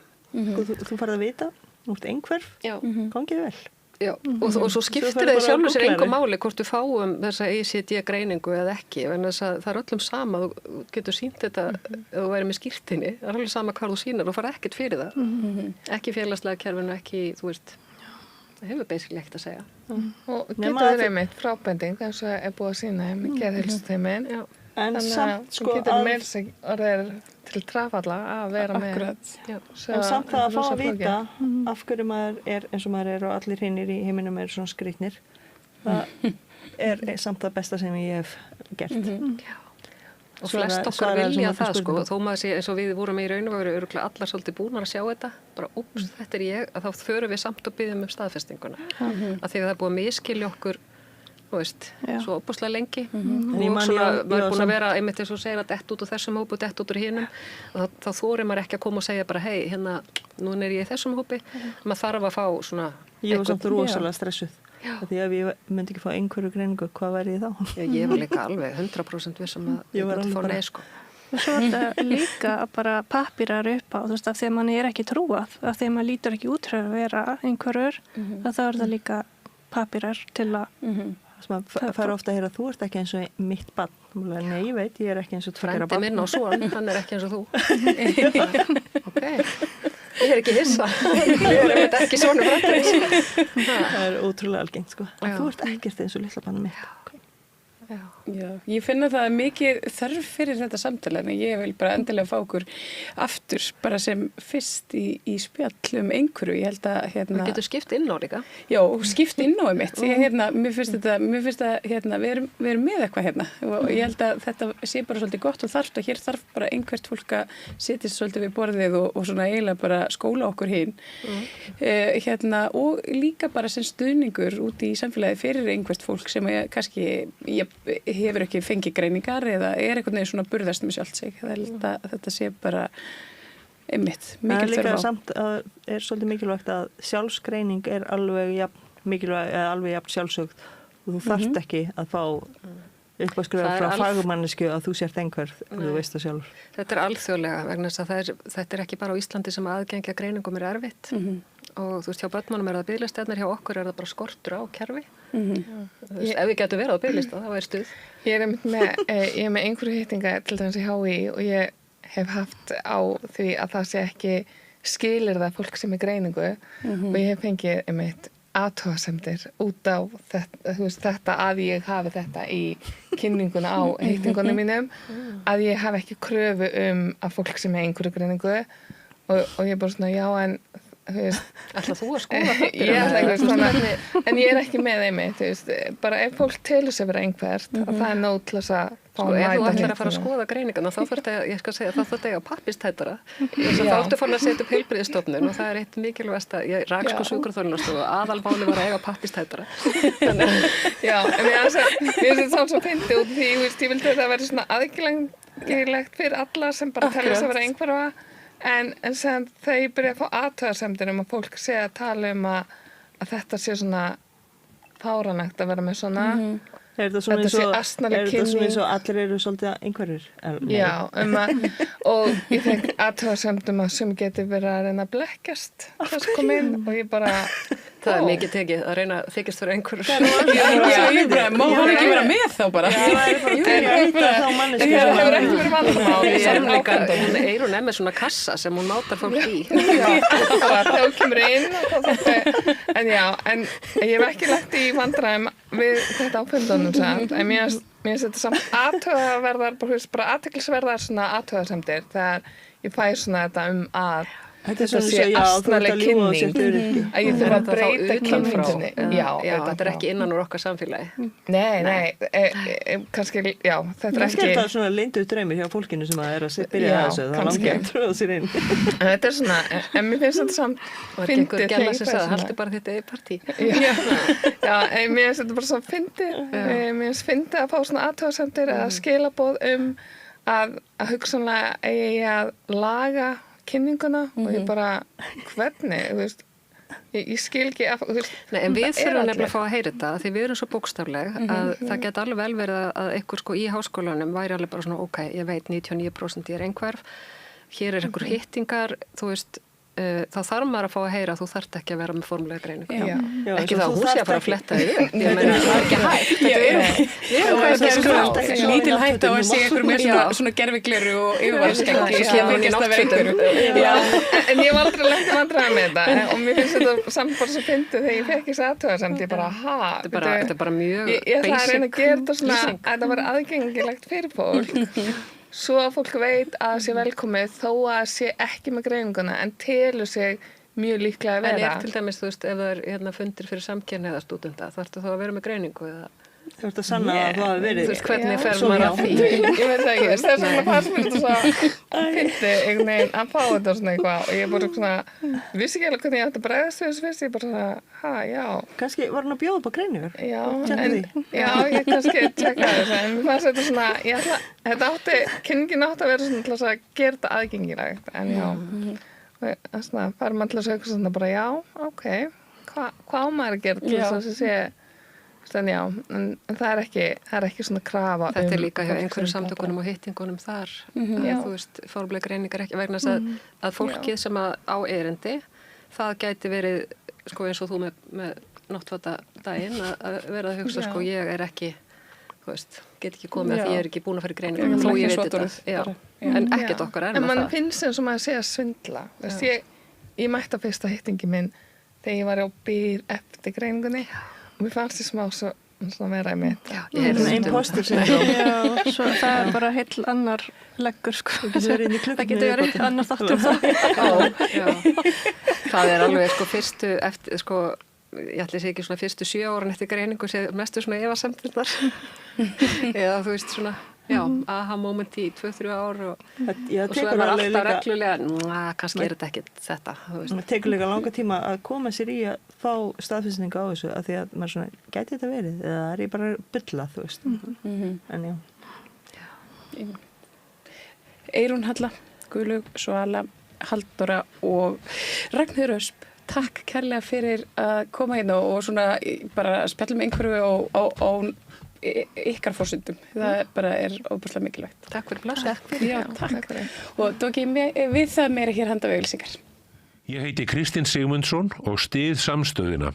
Samstöðin er óháð sjónvarpsstöð sem fjallar þjóðfélagsmál á vandaðan og yfirvegaðan hátt. Ég skora á ykkur að styðja hana með því að gerast áskrifendur. Samstöðin er ómissandi. Öflugur og ódýr auglýsingamiðill 40.000 manns sjá eða heyra þætti samstöðvarinnar í hverri viku. Ef þú vilt auglýsa, sendu póst á samstöðin@samstöðin.is. Allir þættir samstöðvarinnar eru fáanlegir á öllum helstu hlaðvarpsveitum.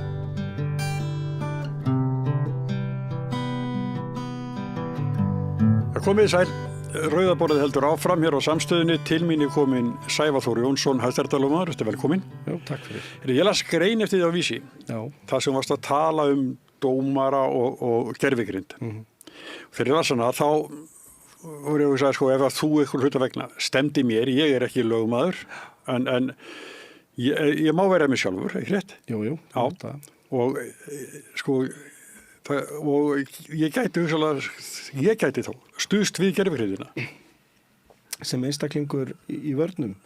Þú gætir nýttir gervigrindina í að halda upp í vörnum, þar að segja það er svona í þessu okkar réttarkerfi það var ætlast til að menn skilin greinigerðum sem eru þá bara varnir þínar í máli og þú gætir stuðst við gervigrind í þeim efnum, sko.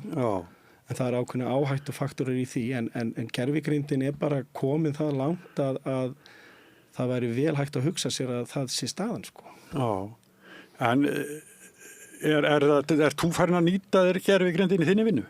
Já, sko, lögmenn eru farin að nota gervigrind í auknum mæli og málið er það að hún nýtist okkur sem svona hjálpartæki en þróunin í gervigrindinni, ég held að fólk átti sig ekkert á því er orðin það mikil að maður er alltaf fann að sjá bara mjög reglulega miklar framfærir í þessari gervigrind og sumum finnst það óhugnalegt en þessar framfærir eru orðin það miklar að maður gæti til dæmis hugsa sér að gervigrindin gæti komið í staðin fyrir mannshöndina í sumum málum, afgreiðslumálum og það eru þekkt erlendis að til dæmis innan dómstóla þá eru svona einföld afgreiðslumál en þau eru afgreidd með gervigrind. Þannig að gervigrindin hún... En ekki gervigrindin kveður ekki upp dóm? Það er alveg afgreiðsla til dæmis, maður getur séð fyrir sér í svona málum þar sem að snúa að ölvunarakstri eða mál sem snúa að vímuefnanotkun eða sektum eða slíkt að þá gæti gervigrindi gert það, Eða hún getur þá kveðið upp úrskurði eða eitthvað slíkt og maður jafnvel sér fyrir sér að það væri hægt að nota gervigreindina sem svona sáttamiluna tæki áður en að mál færi fyrir dóm, sko. Þannig að hún er orðin ansi öflug. En ef þú verður út að gervigreindina þá náttúrulega berði alltaf ábyrgð á henni? Já, sko, lögmannafélagið er búið að setja ákveðna svona viðmiðunarreglur varðandi það að gervigreindin, sko, við berum ábyrgð á henni. Allt sem, ef við notum gervigreind, þá þurfum við að, eins og þeir segja, fakttjekka eða kanna vel sko, staðreyndir og hvort þetta gangi upp og hvort þetta sé rétt. En það er líka í þessu ákveðin sko, sparnaður sem við eigum auðvitað að gæta þess að okkar umbjóðendur nýti. Það er að segja að úrvinnsla mála, tíminn sem fer í að vinna mál styttist.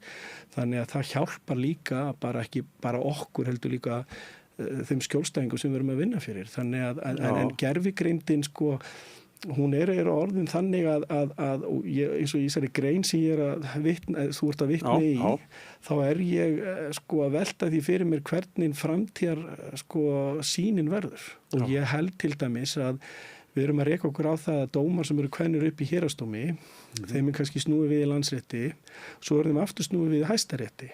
Og það oftar en ekki er kannski einhver túlkunaratriði sem að mönnum yfirsést við úrlausdóma. Og ég sé fyrir mér að gervigreindin gæti komið meira þarna inn í því að hún er miklu hraðari í því að greina álitamál og koma með fordæmi og lausnir. En sú vinna er eflaust mikil hjá okkur ofta að einmitt að leita fordæmi til fyrri dómar og jafnvel sko þingræður eða skjöl úr þinginu. Já, sko, við náttúrulega styðst mikið við lögskýringargögnin eins og dóma og dómafordæmi og gervigreindin er ansi fljóti að bara hún finnur þessi fordæmi á örskárstundu. Þetta er bara sekundubrót sem og hún er kannski þess vegna farin líka að búa til tillögur að svörum og niðurstöðu, sko. Þannig að gervigreindin, sko, við erum, eins og ef ég tek bara okkar, sko, réttarkerfi, þannig að maður sér fyrir sig líka að þetta muni fara út í heilbrigðiskerfi og fleira. En þá er það þannig að það er ákveðin þyngsli í dómsmálum á Íslandi. Mál taka summál sem eru tiltölulega einföld taka og langan tíma innan dómskerfisins. Og maður velti fyrir sér hvort að við þurfum ekki bara að fylgja þeirri þróun sem er orðin að nýta okkur tæknina meira. Og ég sé líka fyrir mér að sko bara hjá lögmannsstofum og innan lögmannsstéttina almennt þá munum við nýta gervigreindinni í að þess vegna hafa minni mannskap, að minni kostnaður og úrvinnslan er miklu hraðari. Sko. Og en auðvitað eins og þú bendir á er rétt, við náttúrulega lögmenn berum ábyrgð á niðurstöðunni, en það sem að ég óttast bara búin að vera í sinnar í 2 áratugi er það að yngri kynslóð lögmanna sem hafa ekki kannski reynsluna af því að hafa verið án þessara tækni. Þá er ég að tala lögmenn sem eru búin að flytja mörg mál og eru málflytjendur.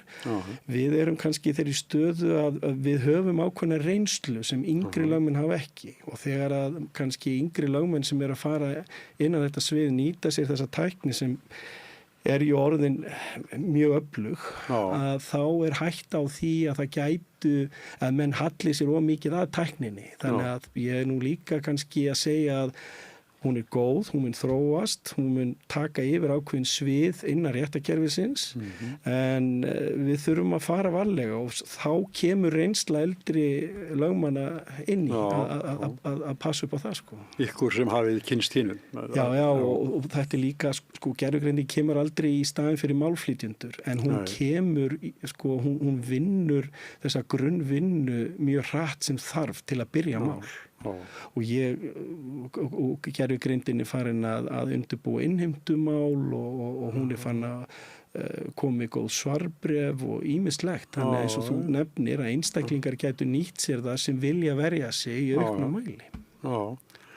En það er hérna, ef að gervigreindin er notaðugust til að svara kannski innsendum erindum, að þá þyrfti forsætisráðuneytið að taka þetta í gagnið vegna þess að ég er búin að fara eins formlega og ég get til að fá viðtal við Kristrúnu Frostadóttur og það er kemur ekki einu sinni staðfesting á móttökunni, sko. Já, ég skil ekki. Þannig að ég... En sko, til dæmis í erlendis er gervigreindin notuð til þess að svara erindum innan dómstóla sko. Það er í Evrópu og það er annar stað sko. Þannig að já, þetta væri til dæmis mjög öflugt tól í það sko. Og mér finnst sko, við erum náttúrulega með ákveði kerfi sem sko orðið, ég meina dómsmál á Íslandi til dæmis eins og í Landsrétti, það fara að taka 1,5 ár að fá niðurstöðu í málum hjá Landsrétti. Sem ótrúlega vont.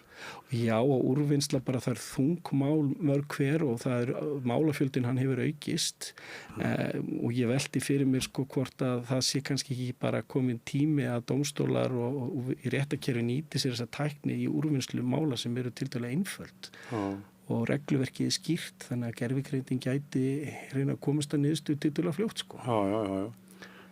Þannig að þetta eru áhugaverðir tímar, en sko, ég held að fólk átti sig kannski lítið á því hversu hröð þessi þróun er. Hún er gríðarlega hröð og gervigreindin, hún lærir líka. Þannig að þegar þú ert að vinna með gervigreind eins og innan lögfræðinar, þá er hún líka að átta sig á því á hvað sviðum þú ert helst að vinna með og hún aðlega sig að því. Þú svolítið jákvæð fyrir þessu?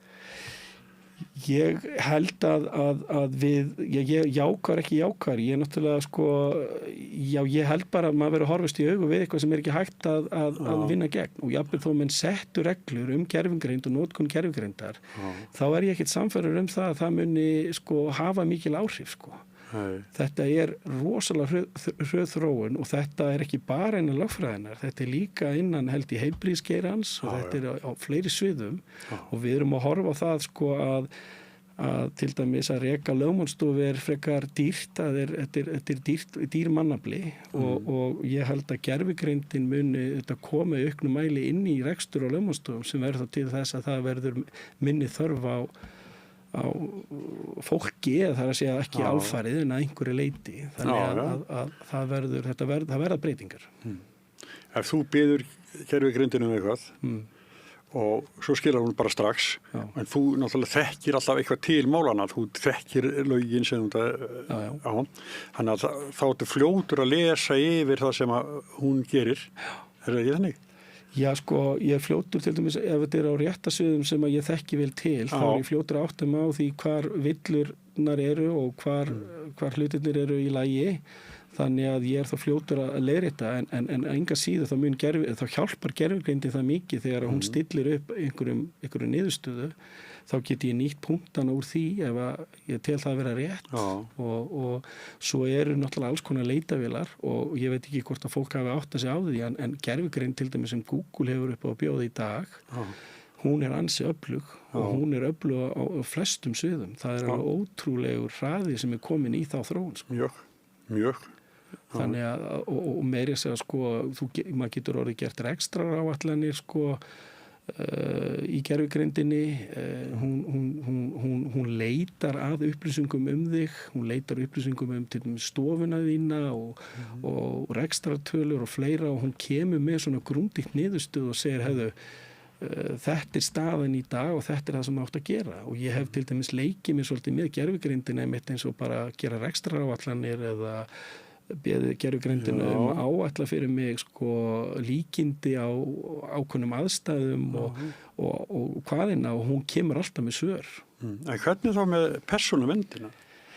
Já, það er vandamál og það er eitthvað sem held ég fólk hefur ekki kannski mikið spáð í því að við sem lögmenn verðum að passa okkur á því að þegar við erum að nota gervigreindina þá erum við að mata gervigreindina með upplýsingum í málum sem við erum með frá umbjóðendum og það er vandmi farið því að það er eiginlega þannig að við vitum kannski ekki hver geymir þessar upplýsingar þannig að í mínu tilviki þá passa ég mig þannig að ég eyði þessum upplýsingum innan gervigreindarinnar þegar ég er búinn að fá niðurstöðu en ég líka passa mig á því að vera ekki með persónulegar upplýsingar þegar ég nota hana en ég er ekkit vissum að það séu allir sem átta sig á því gervigreindin er svona eins og hún sé lifandi entity ef ég má nota það orð og ég er hansi hræddur það að þetta sé ekki allt til batnar, ég held að það sé líka þannig að það sé ykkur upplýsingasöfnun sem eigi sér stað.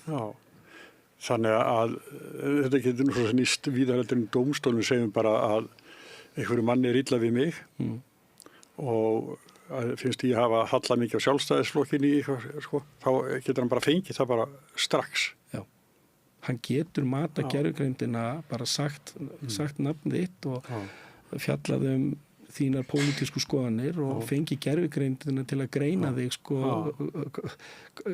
gagvart á, eins og segja, einhverjum pólitískum öflum, hvað þú hefur skrifað í fortíðinni og hvernig þú hefur og þá þá bara komin einhver svona greining á þér sem persónu og þínum stjórnmálaskoðunum. Sko. Og þetta í raun og veru þá óhugnalega við þetta. Já, hlýtur að vera. En það sem ég held að þurfa að gera er það þurfi að aðeins að áðurna menn kannski sko ég sé fyrir mér að gervigreindin verði notuð í auknum mæli til þess að tryggja ákveðnast niðurstöðu eða rétta niðurstöðu í málum. Það er að segja að það er gott að nota þetta sem hjálpartæki við það að greina mál og komast að réttri niðurstöðu. En ég held að áður en að það gerist þá þurfi menn að átta sig á þessu persónuverndarsjónarmiði hvernig eða hvaðan upplýsingarnar hvert það að fara og hvar eru veiku hlekkirnir í því að tryggja það að það sé ekki notaðar sko gegn fólki. Það hafa komið upp tilvik erlendis þar sem að menn hafa hreinlega falsað sko greinar og dóma í gervigreind og það er eitt af því sem lögmannafélagið að svona með í þróun að reyna að búa til einhverja leikreglur varðandi þetta og gera þá menn ábyrga fyrir því ef að þeir eru að nota falsaðar upplýsingar út á gervigreind. Já, en samt sem áður þá sko, mér er það að segja þá stöndum við öll svona berskjaldaðir heldur við verið. Það sko hlífar eða varnir frá okkur ekkert til lengur. Það hægt að fletta okkur upp bara ef við leita eftir einhverju skoðunum hans til dæmis að þá það bara þannig að sá á enga vörn, hann bara tekinn bara og háttaður. Sko, já, það þannig. Ég búin að kynna mér þessa gervigreind þannig að ég hef til dæmis látið gervigreind greina hluti, jafnvel persónur bara til þess að kanna hvernig hún bregst við og hún greinir þig. Ég hef til dæmis sett upplýsingur sjálfa mig og fengið hana til að greina mig ef ég get orðað þannig og hún gerir það sko. Og hún segir sko hvað þú ert búin að gera fyrir hvað þú stendur fyrir bara það eru ótrústu hlutir sem koma upp og þetta þannig að hún leitar í allstaðar, hún fer út allt sko og þetta svona svo lifandi tæki sem að bara þú veist segir þú skrifar þessa grein á þessum tíma þar var þín skoðun eða hvað það sko. Þetta svona ókveikjandi. Þetta er ókveikjandi og mér finnst sérstaklega stjórnvöld á Íslandi að vera mjög einhvern veginn þessi umræða hún er mjög lítil hér á Íslandi og þetta eiginlega þannig að þetta eins og í vísindaskáldsögu en staðnýttin svo að við erum komnir í hana, hún er byrjuð. Já, einmitt. Já. Og ætlum við að lesa handritið ekki. Já, sko, ég fór að þegar það eru komnar svona gervigreindir innan míns fags og ég fór að kynna mér þetta og ég fór að hugsa, ég skal alveg kynna, ég var mjög skeptiskur á þetta, ég segi, hvers slags vitleysa þetta? Hvað eru menn að fara að reyna að selja manni hérna að maður að gera? Svo fer ég að pröfa hana og ég að pröfa sko nokkuð tól, tæki og það með ólíkindum hvað þetta tæki öflugt og það með ólíkindum hvað það í raun og veru sko, já, ég skal nota orðið óhugnalegt vegna þess að þú getur talað við gervigreindina og hún svarar þér eins og þetta sé bara lifandi persóna sem bara hinum megin, sko, þess að sé eitthvað bara við eitthvað tölvu út í heimi að segja, sko, Sæll Sævar eða Sæll Gunnar, hvað segir, já, mér finnst þetta, sko. Hún gefur skoðanir á hlutum. Og ég hef, sko, notað hana í málum sem ég hef verið með, en eins og ég segi, sko, ég þarf að tjaka allt, sko, allt sér rétt og ég hef meiri segja reynd að villa fyrir henni, sko og meiri segja reynd að segja hluti sem ekki, þú veist, rétt til þess að sjá hvernig hún bregst við og hún ekki alveg fullkomlega, sko sko í lagi en hún samt enga síður sko hún segir við þig já þessar upplýsingar eru góðar, það breytir fyrri niðurstöðu minni sko. Já.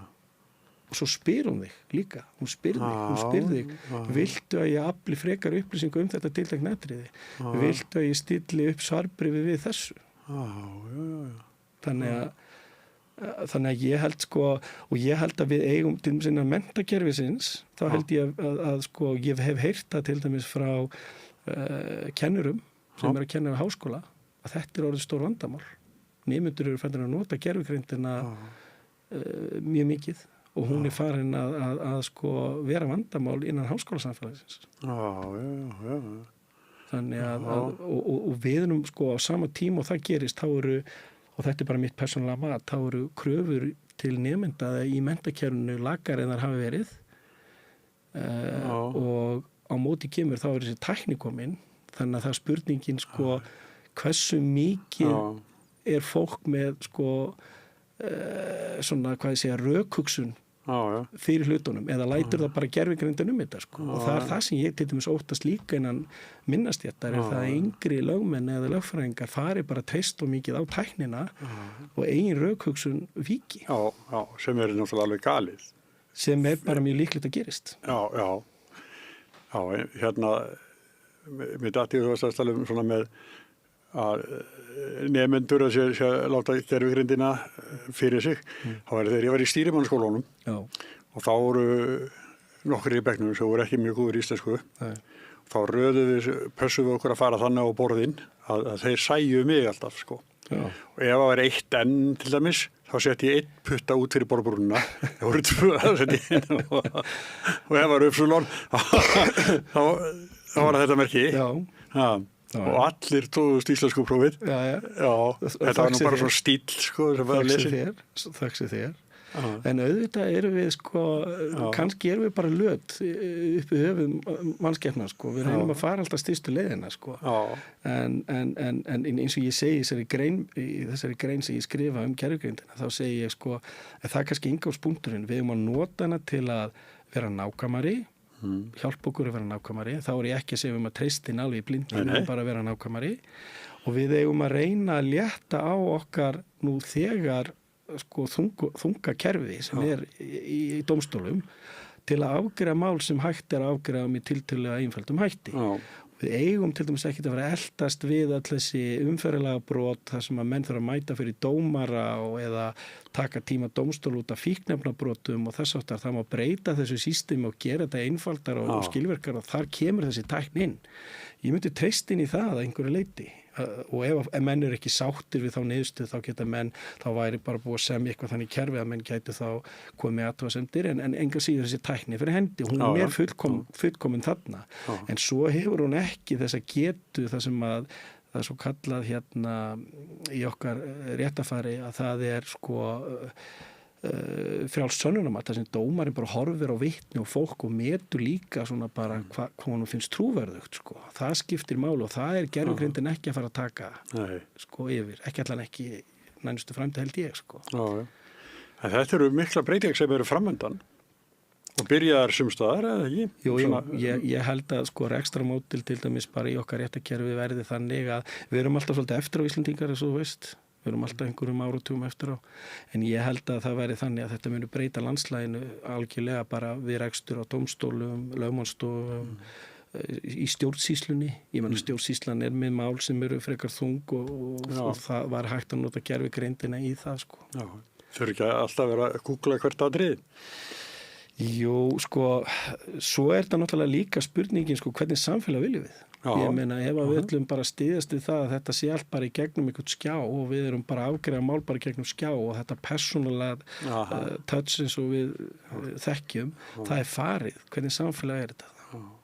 Og það er engin að setja leikreglur þetta hér, það eru þetta byrjað einhverju leiti og innan Evrópu líka, en svo þurfum við bara að vera raunsæja og hugsa sko, þó við setjum reglurnar verður framfylgt sko, það er allt oft þannig sko.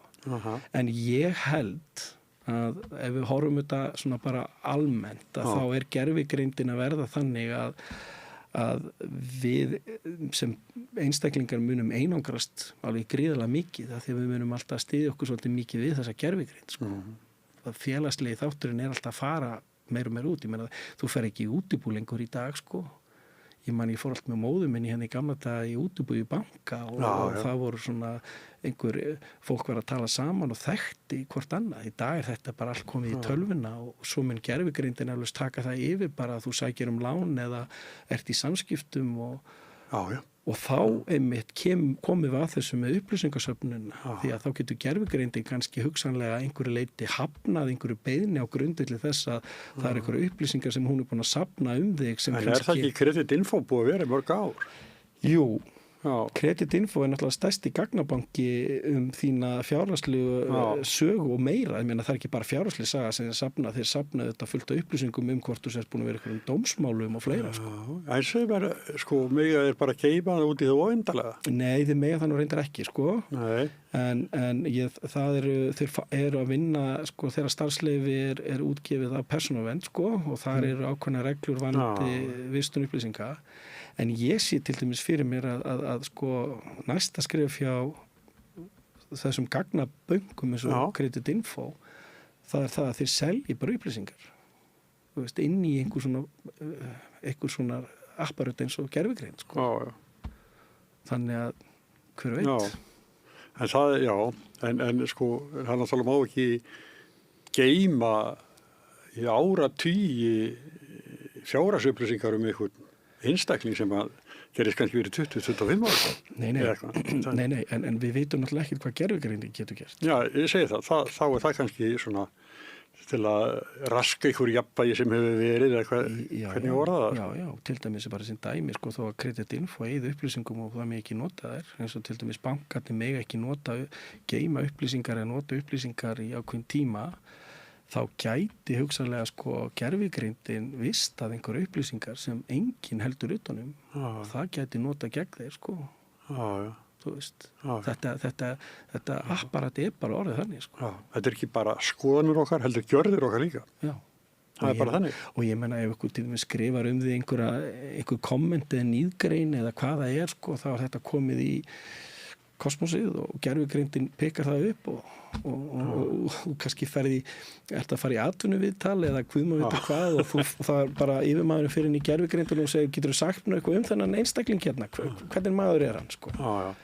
og hver segir að hann með ekki fara eftir því sem gervigreindin segir Nei, hún er frálst að gera það væntanlega Já, en við verðum svolítið að passa okkur að það er auðvitað netið, þetta er bara lifandi orðið, þetta er bara svo lifandi vera sem að sangar að þessir upplýsingum og deilir þeim og vinnur úr þeim. En það er líka þess að þú nefndir áðan að svona fíknefna dómar og fleira sem er þetta umferðarlega brot og eitthvað.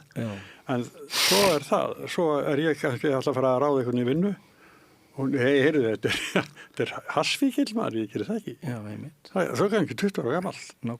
Nákvæmlega. Kemur manninum ekkert við þann daginn sem hann er að sækja vinnuna? Nei, og það er auðvitað, þannig kemur auðvitað kannski inn á annað svið sem er náttúrulega svolítið mikilvægt og hefur kannski því miður orðið svolítið halloka í íslensku samfélagi það er þannig að við gerum öll mistök í lífinu. Við gerum öll mistök.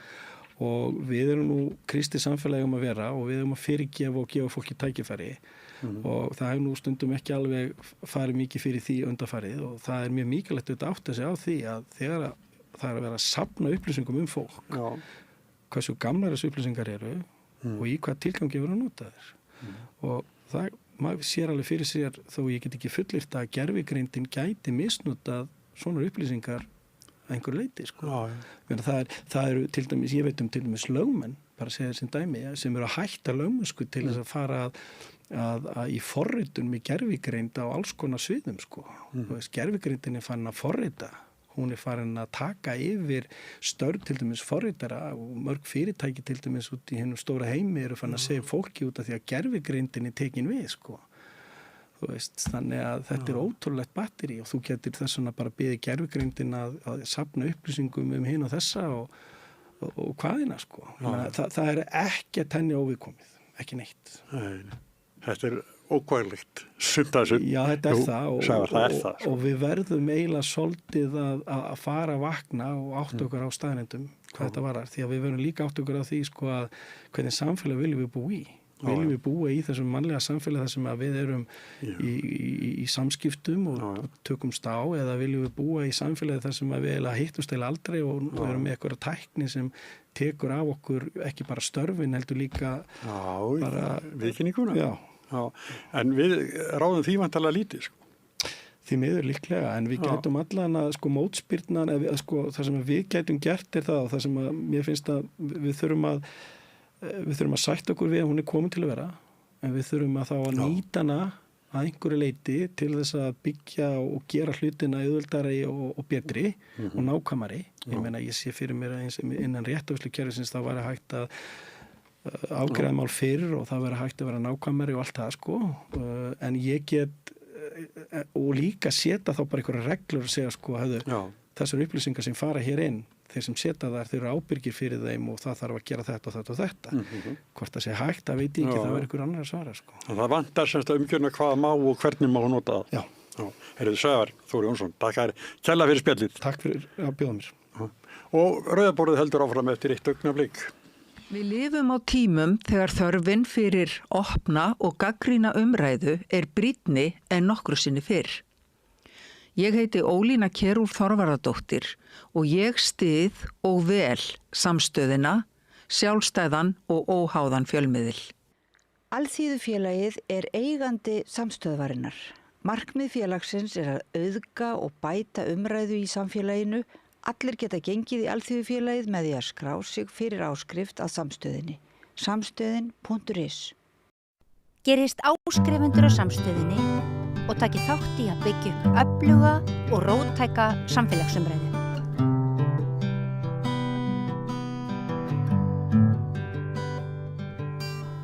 Já, komið sæl aftur og velkomin að Rauðaborðinu. Ég heiti Marja Lilja og hjá mér eru góði gestir að ræða komandi sveitarstjórnarkosningar. Það eru Silja Sóley Birgisdóttir og Tutti Sósíalista og Kristín Kolbrún Voga, Miðflokki. Verið velkomnar. Takk fyrir. Við vorum að tala það hérna áður en við settust inn að hún hefur farið svolítið hægt á stað að verið svona þessi aðdragandi kosningaherferðir og annað. Þær hafa ekki beint svona dunið á almenningi, akkurat þessu staðan núna, en við ætlum að ríða á vaðið hérna við Rauðaborðið og fá til okkar svona fólki í efstu sætunum víða og höfuðborgarsvæðinu og vonandi ykkur á landsbyggðinni líka. Og hérna mér langar bara svona til þess að kannski fá að þess að heyra frá okkur hérna svona, ég meina hverjir eru þið og fyrir hvað standið þið? Já, ég heiti Silja Sóley Birgisdóttir og oddviti Sósíalistaflokksins og ég kannski gefið í nafnun en ég stend fyrir sósíalisma. Ég bara trúi á almennan jöfnuð í samfélaginu og já. Já, ég heiti Kristín Kolbrún og hérna í öðru sæti hjá Miðflokknum í Reykjavík. Við stöndum alltaf bara fyrst og fremst fyrir skynsemishyggju og ég svona persónlega hef verið mest í skóla og leikskólamálum og líka bara brenn fyrir þeim sem eru svolítið svona utan við kerfinu og þurfa að krafsa sig þar í gegn. Velferðarkerfið hjá Reykjavíkurborg mjög flókið og óskilvirkt. Það svona, já, það sem ég helst svona stend fyrir. Þannig að það svona ákveðin samhljómur í því sem þið segið, þóttu þessi séu mjög ólíkir flokkar og eiginlega alveg á hvorum pólnum, hægri og vinstri, þá hafið þið þetta sammerkt að þið brennir fyrir leikskólamálunum og hvað það svona helst sem að þið hafi verið að svona gagnrýna? Silja, ef þú kannski... Já, náttúrulega, þú veist, alveg efst á baugnum hjá flokknum eru húsnæðismálin. Það náttúrulega bara ríkjandi húsnæðiskrísa og húsnæðisverð heldur áfram að hækka og við viljum, þú veist, leysina valdabingur svona heildrænt. Við viljum bara að borgin grípi almennilega inn í og sé að byggja fyrir, þú veist, meirihluta almennings, sé að byggja til þess að selja og til þess að leiga og líka fyrir félagslegt húsnæði sem við erum með mjög lága hlutfall af félagslegu húsnæði eins og stendur. En ég persónulega líka mitt í skólamálunum. Ég hef lengi unnið í skóla og kláraði sálfræðin og stemdi á að fara í skólasálfræði. Þannig ég persónulega líka brenn mikið fyrir skólamálunum og hef lengi gert. Hvað það svona helst sem að þér finnst að mætti betur fara í skólamálunum? Í skólamálunum? Sko, ég myndi segja það sé helst bara fyrirkomulag stuðningsins. Ég held að við séum með mjög flókið kerfi í stuðningnum í þarna Reykjavík og eiginlega bara á landinu. Stuðningur kemur aðeins minna inn á gólfið. Þú veist, ég myndi vilja fá að sjá sérfræðingarna vera að vinna með börnunum inn í skólunum, þú veist, í sínu náttúrulega umhverfi. Þú veist, fá talmeinafræðinga og sálfræðinga inn á gólfið. Ég held að geri starfi miklu skilvirkara og það opnar fyrir aukið samstarf við, þú veist, kennara og annars starfsfólk skóla að þau séu að vinna bara á gólfinu. Algjörlega samanlega, að minnka bara einhvern veginn skrifræðir og líka bara tortrygnina, minnst einhvern veginn, maður þarf einhvern veginn, það er einhver lausnateymi, það er endalösi fundir og það þarf einhvern veginn að sanna fyrir, ég veit ekki, þjónustumiðstofunum að það sé virkilega vandi og það er rosa mikið að fólki finnst mér sem ekki að hitta börnin einsunni en eru svona að fjallum þeirra mál og taka þau og flagga þeim og þetta rúllar einhvern veginn bara þarna uppi á skrifstofunum og einmitt ekkert á gólfinu. Það er ekki verið að mæta í rauninni börnunum og það er ekkert verið að breyta umhverfinu þeirra, heldur einhvern veginn alltaf að reyna aðlaga þau að umhverfinu, finna lausnir á því í staðan fyrir að reyna að finna hvernig er þetta að bæta umhverfið svo að þeim líði betur. Og enginn sem fylgir málinu eftir til enda. Þú veist, ég er með strák sem er umhverfur og hann er með 8 manneskjur sem eru að fylgja hans máli. En það er enginn sem klárar neitt og þá er náttúrulega enginn sem ber ábyrgð á neinu. Þannig að það er líka svolítið svona stórvandi í þessu skólakerfi og við þurfum bara einhvern veginn að fara bara aftur í svolítið bara svona grunn, bara hvað, bara vellíðan barna og menntun. Það er bara það sem á að skipta mestu máli. Allt hitt kemur bara á eftir, sko. Þú nefndir húsnæðismálin, hvernig sjáu þið í miðflokknum fyrir ykkur húsnæðisstefnunum? Nú hafa sósíalistarnir talaði mitt um meira félagslegt húsnæði og byggja meira og bara koma fleiri íbúðum í umferð hreinlega. Mér finnst einmitt Reykjavíkurborg eiginlega vera að skipta sér of mikið af og þessi regluverk og allt sem við höfum verið að gera eins og með tómu atvinnuhúsnæðin og alla þessa þéttingu. Við erum ekki að byggja það sem fólki er að biðja þú veist ekki það sem fólki vill og ég hugsa að það sé einhvern veginn að gefa verktökunum svolítið meira frelsi.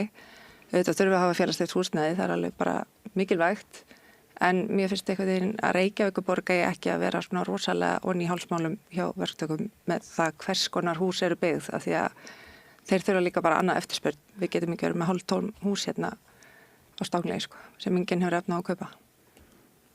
Já, ég get alveg verið sammála að það þarf að byggja líka miklu meira bara af minni íbúðum fyrir, þú veist, fyrstu, þannig að, fyrir fjölskyldur, fyrir ungt fólk og líka fyrir eldra fólk sem er að vinka við sig.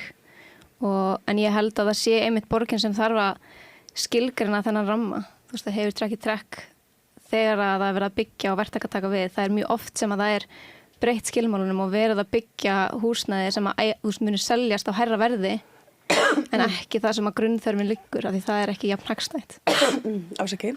Já, mér finnst það einmitt öfugt og mér finnst einhvern veginn ekki vera að byggja húsnæði lengst upp í Úlfarsárdal þar sem er ekki stæði og ekki almenningssamgöngur og líka af því að þetta einhvern veginn hækkar mér finnst það einmitt hækka verðið á húsnæðunum að hafa þau sé ekki annað eftirspurn af því að þau seljast ekki og ég veit ekki, mér finnst einhvern veginn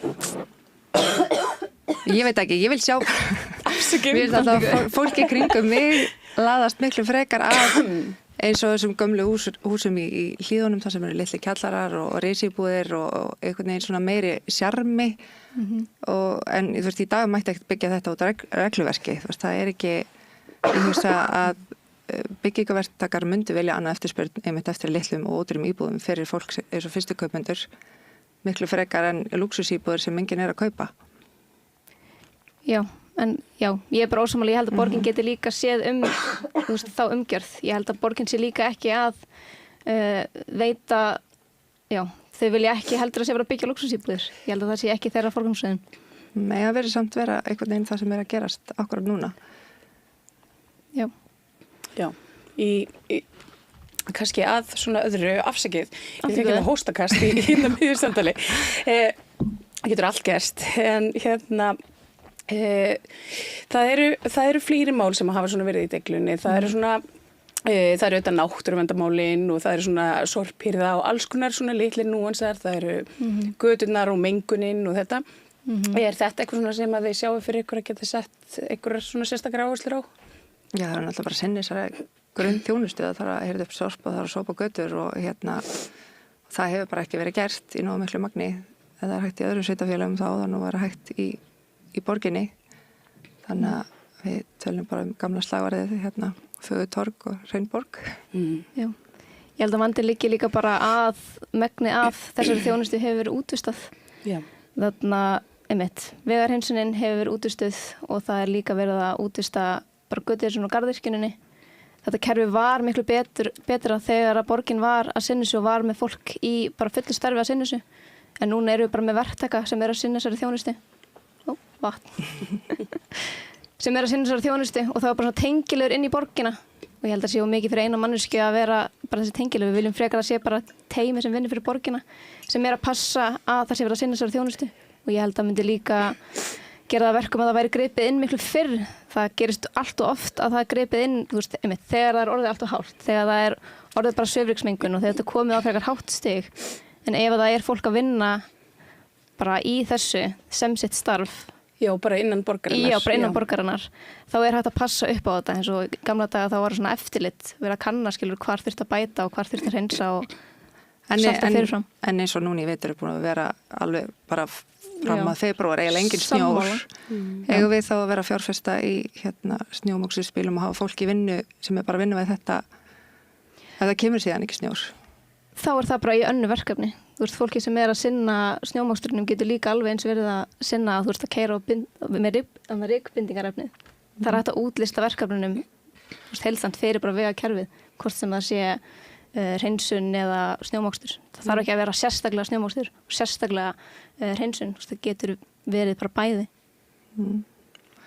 Já, ég var erfitt með að sjá að það getur verið einhvern veginn bara svona alveg fullt einhvern veginn apparat fullt starf en ég er náttúrulega svona séða í öðrum sveitafjölum þá er þessu útlista til einkafyrirtækja og það gengur bara ágætlega. Það þarf bara að moka þegar snjóar og sópa þegar það er rigg. Þetta er bara þannig. Það er eitt sem að kannski ég meina flestir höfuborga búa klóra sér í hausnum yfir okkur með einstæðdegi er umferðin. Áherslur í umferðmálum, ég meina borgarlínan hefur verið nefnd í þessu samhengi. Hvar standið þið í þeim málum öllum? Varðandi borgarlínuna þá er náttúrulega bara fyrst og fremst forsenda að vagnarnir sem er að keyra borgarlínu séu í eigu borgarinnar.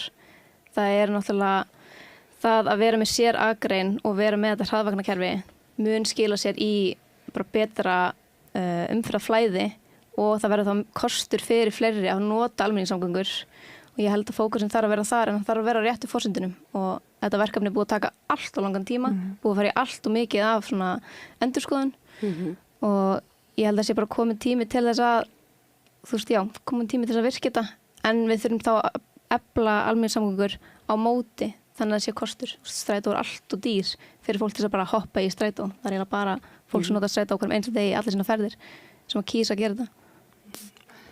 Við erum allavega ekki hrifin af borgarlínunni en viljum efla almenningssamgangnakerfið bara án þess að þrengja það einkabílnum og Hvernig þá?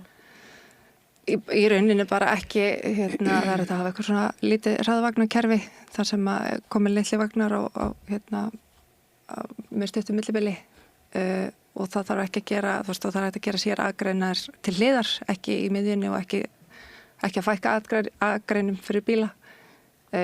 Ég var bara að tala við mann sem keyrir neyðarbíl daginn og þetta er bara hann sagði bara að það er svolítið erfitt að geta ekki tjá sig opinberlega þetta en þetta er bara þetta snýst mannslíf. Þeir eru bara í algjörum vandræðum nú þegar þeir eru búið að taka mikið hægri beygjum og strax byrja að þrengja að og þeir eru kannski að bruna niður í bæ að fara græja eitthvað í sjúkrabíl og það er bara eitthvað blómapottur fyrir og þau þurfa að komast og það er bara erfiðara aðgengi fyrir þá til dæmis og ég held að öflugra almenningssamgangnakerfi mun alveg hvetja fólk til að nýta sér það betur en við viljum þá frekar bara fá bara betri strætó og jafnvel bara frítt í strætó sem tilraunaverkefni til þess að sjá hvort að það myndi hjálpa fólki til þess að velja strætó en frekar Það getur verið sammála en það að vera með hraðvagnakerfi sem fer í tíðum ferðum og er með sér akreinar rýma bara mjög vel við borgarlínuna. Er það þá aðalega spurning staðsetningu sem vorst að velta fyrir þér? Nei, við viljum bara ekki þá þrengja að einkabílum eins og borgarlínan er að gera og fara í allar þessar framkvæmdir sem eru bara mjög kostnaðarsamar. Já, ég myndi alltaf að telja að ef borgarlínan sett í gang að þá mun umferðarflæði minnka og þá mun losna pláss fyrir einkabílinn á öðrum stofnbrautum. Ég held ekki að við fækkum akrænum á stofnbrautum og setjum hann hérna akkurat í miðið og ég held, það mun örugglega aðeins fleiri nota almenningssamgöngur en ekki nógu mikið til þess að það létti mikið af umferðinni, bara alls ekki. En þetta ekki svona, þetta svona svolítið kúltúr, þetta kannski tekur smá tíma, en með góðu almenningssamgöngunarkerfi þegar fólk lærir að treysta því, þegar það elst upp við það, þá notar það áfram sem fullorðnir og það hlundi góttunum, það er svona sem langtímalaust. Þá ætti það nú alveg að vera sniðut. Ég meina eins og bara í öllum borgum, stórum borgum, London í því samhengi get ég nefnt að því að ég bjóð þar, að þar kemur strætó á 5 mínútna fresti og þú getur alltaf treyst á hann. En við erum alltaf bara eins og bara lítið hverfi í London, Reykjavík. Þetta bara og við erum, samfélag okkar og menningin okkar svolítið hröð. Við erum að keyra og sækja, við erum að fara með á æfingar og það ekki allt í okkar nánasta umhverfi. Og ég veit ekki með ykkur reynd, ég gæti þetta ekki með 2 börn, bara komið í bónus, ég þarf að fara á æfingu, þau þurfa að fara á æfingu, fara í vinnuna, fara úr vinnunni, sækja þá. Þetta ég sé þetta, ég sé þetta ekki gerast. Þetta náttúrulega líka bara spurning einmitt markhópinn. Ég held að ef almenningssamgöngur væri betri og það væri ekki, að strætó myndi sjálfur ekki festast í þessari umferð, að eins og margir sem í háskólanum myndi nota þetta miklu meira, fólk sem hefur kost og að fara beina leiðir myndi nota þetta miklu meira. Í úr vinnu, getur verið sniðugt. Jú, en ég samt alveg sammála að Ísland bara þannig samfélag að það eru mjög margir sem munu alltaf þurfa að nota einkabílinn og ég alveg þar með talin, ég á einkabíla því að ég bý í Grafvogi, ég vinn í Laugardalnum og það bara mjög flókið fyrir mig að taka strætó. Ég þarf að taka strætó og síðan bíða í alveg 10 mínútur og síðan kemur næsti og næsta búð í Spönginni, það bara allt mjög langt í burtu, fyrir mig persónulega og ég myndi nota strætó eins og einmitt til þess að fara í og úr vinnu og síðan myndi ég örugglega þurfa einmitt að fara bílinn að vera að fara einhverja búðir og útrétta einhver lengri burtu, en ég myndi nota hann miklu meira ef hann væri einmitt tíðari, betri tenging, það þarf líka að tengja þetta betur við mörg hverfi eins og Gufunesinu og líka á Kjalarnesi og síðan þarf hann náttúrulega líka bara að verða miklu ódýrari, sérstaklega fyrir fólk sem að vill geta notað hann eins og ég en kannski ekki að fara að nota hann í marga ferðir alla daga. 690 krónur fyrir eina ferð ógeðslega mikið. Maður ætti bara að minnka þetta fyrir almenning. Ég held að miklu fleiri myndi nota þetta sem valkost, ekki sem kannski heill lífstíl og alltaf. En ég held að mun fleiri myndi nota þetta ef þetta væri hagstæðara og ef einmitt að það myndi muna verulega umferðina. Það að gefa strætó sér akrein þá strætó ekki lengur umferðarteppunni og þá munur fleiri kjósa að gera það í staðin fyrir að festast umferðarteppunni. Þannig menningarbreytingin mun líka gerast þegar að strætó komin á sér akrein. Og við erum alveg með sér akrein fyrir strætó en aftur bara að það sé ekki að þrengja þá eða taka af einkabílum. Já, en nú það hefur svona sann að segja, ég meina því fleiri akreinar því fastari umferð af því að einhvers staðar þarf alltaf að beygja út af það alltaf einhvers staðar þrenging og það það sem að flöskuhálsin mætist, þannig að það skiptir svona kannski í litlu máli þó að maður sé með 12 akreinar af því að ef að flöskuhálsin 2-faldur þá eiga hinir bílarnir ekki séns. Þetta svona, en þetta svo sem margt sem að hérna í skipulagi Reykjavíkurborgar einmitt með eins og nærþjónustuna, búðirnar, verslunarkjarnana og bara leikskólana og æfingarnar og allt þetta eins og þú nefndir. Að þetta einhvern veginn svona, það hefur myndast einmitt eitthvað svona kúltúr sem kannski ekki droslega þægilegur fyrir fjölskyldufólk. Þetta líka bara, svo vitum við náttúrulega líka ekkert hvað framtíðin ber í skauti sér af því að eins og með sjálfkeyrandi bíla og deilibíla og annað, það hægt að finna svo marga lausnir en svo erum við líka bara, við búum bara við öðruvísi aðstæður en margar þjóðir, það oft bara eins og í dag bara skýta viður og þá einmitt væri rosa gott að það væri stutt að fara, myndum að frekar ganga að nýta sér almenningssamgöngur eða væri betra viður til dæmis, en þetta einhvern veginn, ég held að menningin sé bara svona út af smæðin okkar. Það kannski borgar sig ekki að hafa krónuna á einhverju einasta horni og eins með þjónustur. Það bara dýrt að hafa útlista þessu út kaupin og kappin.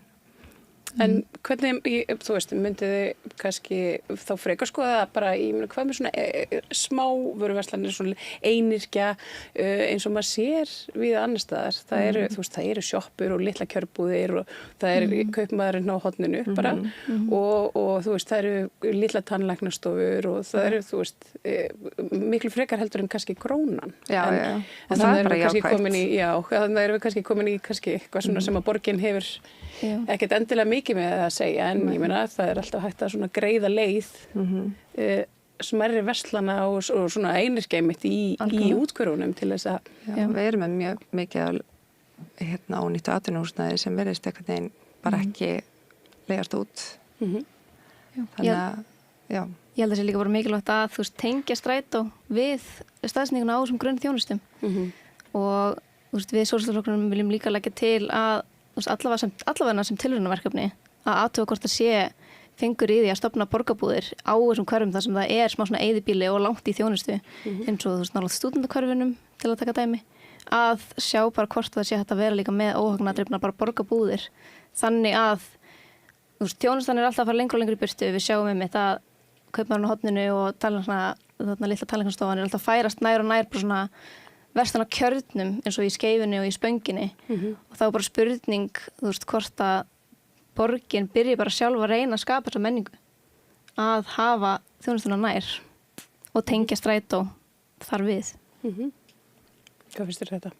Þú veist það væri alveg hægt að reyna það en ég held samt aftur þú veist það fólk velur einkabílinn til dæmis og fyrir utan þessa litlu tómu atvinnu hvað segir maður, íbúðir eða atvinnustæði, þú veist, það er engin bílastæði þar fyrir utan og þá bara næri þetta ekki að þrífast og ég held bara, þú veist, eins og þessi útópía hljómar vel og þessi hugmyndafræði að þetta sé eitthvað neginn bara hægt að hafa litla strætó og hægt að koma allstað við og allt þetta, þú veist, ég held að verði bara mjög erfitt að búa til svona menningu á Íslandi ég er bara einhvern veginn í samtölum mínu við fólk sem er bara með borgarlínu og ég fer einhvern veginn svona að ræða þetta áfram ég sé þau ekki alveg eins og sjálf fyrir mér nýta sér þetta að einhverju vissu marki það sé mjög falleg hugsun að hafa einmitt litlar óhagnadrifna búðir þar sem að vöruverðið er lágt og allir geta bara farið ferða sinna á hans að nota einkabílinn þetta er mjög fallegt, þetta er falleg hugsun en ég held þetta mun ekki ganga upp og sé bara, Já. Við vitum það ekki nefnum að prófa. Nei, nákvæmlega. það er kannski svona, það sem að stjórnmálamenn hafa náttúrulega alltaf gert. Þeir svona eiga sér draum og svona einhvern veginn fylgjurum eftir. Ég held að sem líka bara tvíþátt vandamál, þú veist, bæði það að þú veist, við erum að vinna langt í burtu frá þar sem við búum og skólinn er stundum líka langt í burtu. Fólk er að fara með leikskóla milli hverfa og svoleiðis. Það er líka bara spurning þú veist, bæði það að tengja betur við þjónustu sem langt í burtu en líka reyna að kjarna þjónustum þannig að hún sé nær samfélaginu og nær hverfunum þannig að það sé kostur, þú veist, ég myndi elska ég bý í Grafarvogi, ég get ekki labbað í neitt og ég ólst upp í 108 og það var allavega svona 35 minútur að labba fyrir mig sem krakka, ég hef vel 40 minútur að labba í, þú veist, Skeifuna þar sem ég bara byggur svona umferðar fríríki og maður svona byggur hættulegt að vera gangandi vegfarandi þannig ég man að það var, þú veist, að var aldrei hægt að labba neitt, það var ekki hægt að sækja inn á þjónustu nema sjoppuna í kúlunni að þú veist, ég myndi elska að geta fara út í búð bara nálægt heimilinu mínu og geta stokkið til, þú veist, það er líka alveg það þarf að keyra alltaf langt í burtu og finna stæði og fara inn í búðuna koma aftur tilbaka, ég veit ekki ég myndi alltaf nýta þjónustuna ef hún væri nær mér alltaf og ég held að flestir séu þar þess vegna vilja allir að leikskólinn sé næsti leikskóli, skilur við, fólk verður mjög pirra þegar það þarf að sækja eitthvað lengra út og ég held að þá við miklu meiri grunnþjónustu en bara leikskólana Leikskólinir, fyrst og nefnir það. Það er eitt af þessum stórum málum sem er mikið talað það eru húsnæðin, það eru skólamálin og svo náttúrulega bara leikskólamálin. Leikskólamálin eru eitthvað sem að virðist bara ekki ætla ríkis áttum, alveg sem hvað. Hvernig sjáu þið fyrir ykkur að breyta því kerfi? Já, ég skal bara taka fyrsta. Þá náttúrulega kynnt Reykjavíkuleiðina fyrir bara frekar stuttu og þá eftir að sjá hversu vel hún virkar í kerfinu og þú veist, ég er alveg vongóð að það mun alveg breyta einhverju sko. Ég held að gjaldskráar þannig að skiptingin sé mjög góð byrjun til þess að skapa hennar hvata og síðan bara einmitt er þetta að sjá seinna hvort það sé þetta minnka þessa gjaldskrá en ég held líka bara að við þurfum pingu að horfast í augu við það ástand sem búið að skapast nú þegar. Það bara, ef þú spyrð leikskólastarfsfólk, það helsta sem þau biðjum fjölgun stöðugilda og að hafa eitthvað skýrt viðmið hlutfall milli leikskólastarfsmanna og barna sem núna ekki til staðar, sem pingu galið, að það sé ekki neitt viðmið fyrir hversu margir það eiga að vera.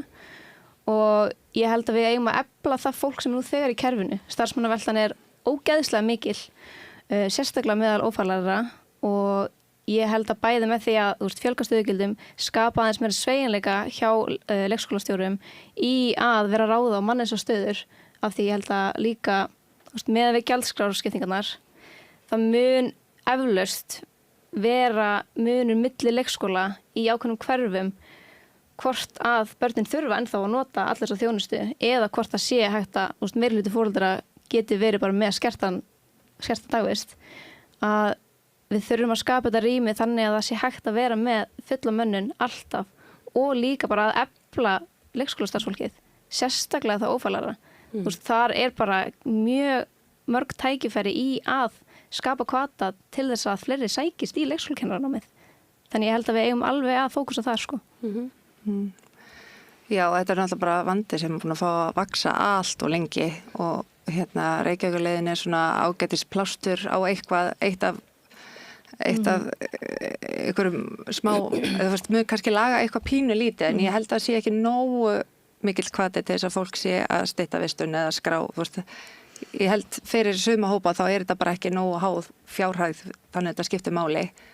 En ég glöð að allavega eitthvað var gert og ég veit ekki hvort að eitthvað hefði verið gert ef leikskólastjórarnir hefði ekki samið þetta harðorða bréf til borgarinnar.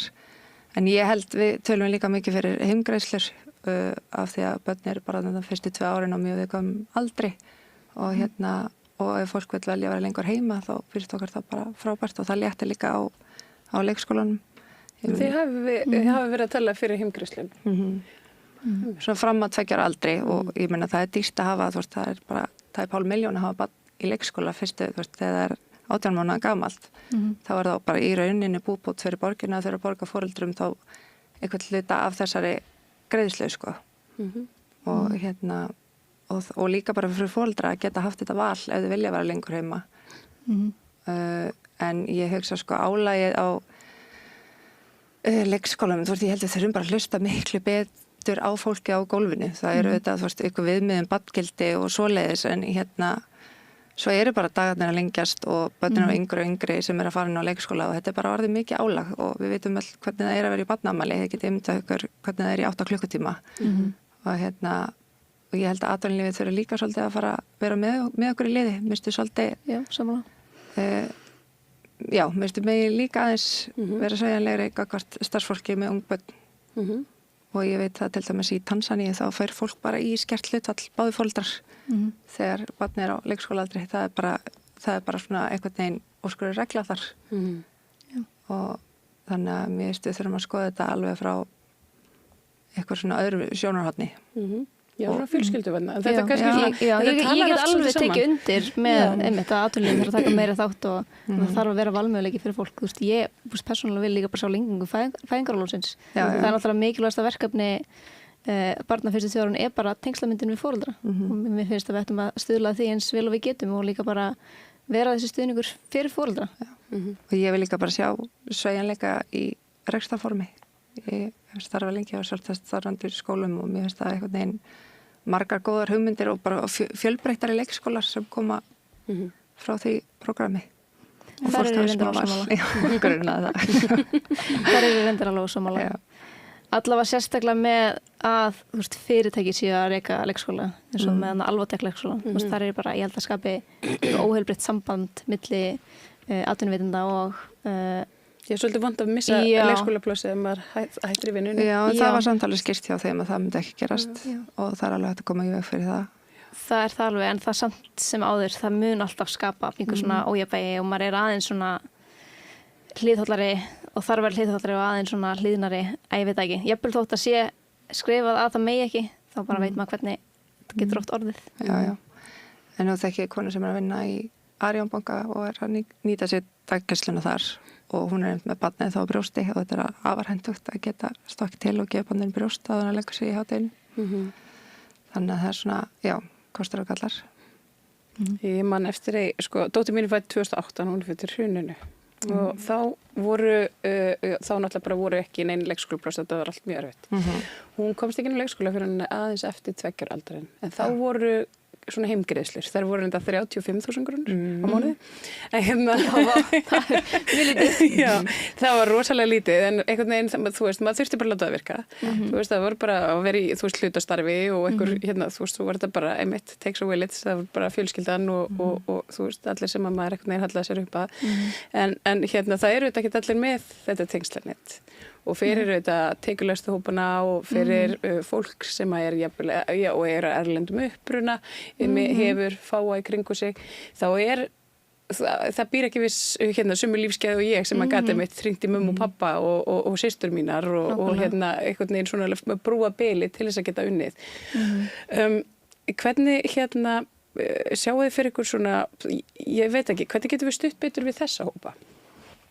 Sem að hafa einmitt, já, sem að hafa lítið tengslanett, sem að hafa, ég meina þau þurfa lengri leikskóla og ég sé að gagnrýnin sem að beinist gegn Reykjavíkurmódelinu er einmitt þessi. Það eru þessir viðkoma hópar sem að eiga eftir að þurfa að borga kannski mest í barnagæsluna vegna þess að þeir fara fram yfir tíman.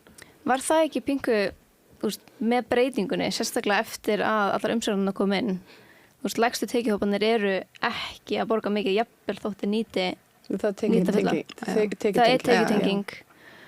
Og ef þú ert þá að tala um innflytjendur sérstaklega í þessum lægstu tekjuhópum, þá er eiginlega búið að dekka þetta svona að mestu leyti. Og þá er líka bara spurning önnur verkefni til þess að stuðla að aukinni inngildingu. Inngilding er ekki uppáhaldsorð miðflokksins. Nei, ég held að auðvitað það fólk sem hefur tilstæðnett og hefur gott bakland nýti sér það bara og svo er bara vonandi að velferðarkerfi geti gripið inn. En ég hugsa samt það þurfi líka bara aðeins að sjá hvernig þetta kerfi er að virka á þess að við finnum eitthvað vandamál. Leyfa þeim þá bara að koma. En svona almennt að inngildingu í samfélaginu? Við erum náttúrulega, miðflokkurinn náttúrulega tala alveg fyrir því að taka vel á móti fólki sem hingað kemur og vil taka þátt í samfélaginu og vil læra tungumál okkar og vinna með okkur og kynnast okkur og okkar menningu. Inngilding, þetta er einhvern veginn svona eitt af þessum orðum sem að ég veit ekki, svona kasta fram og bara bera verðingu fyrir öllu fólki og taka vel á móti, það er einu sem skiptir máli, en eitthvað svona markviss inngilding, ég veit ekki alveg með það.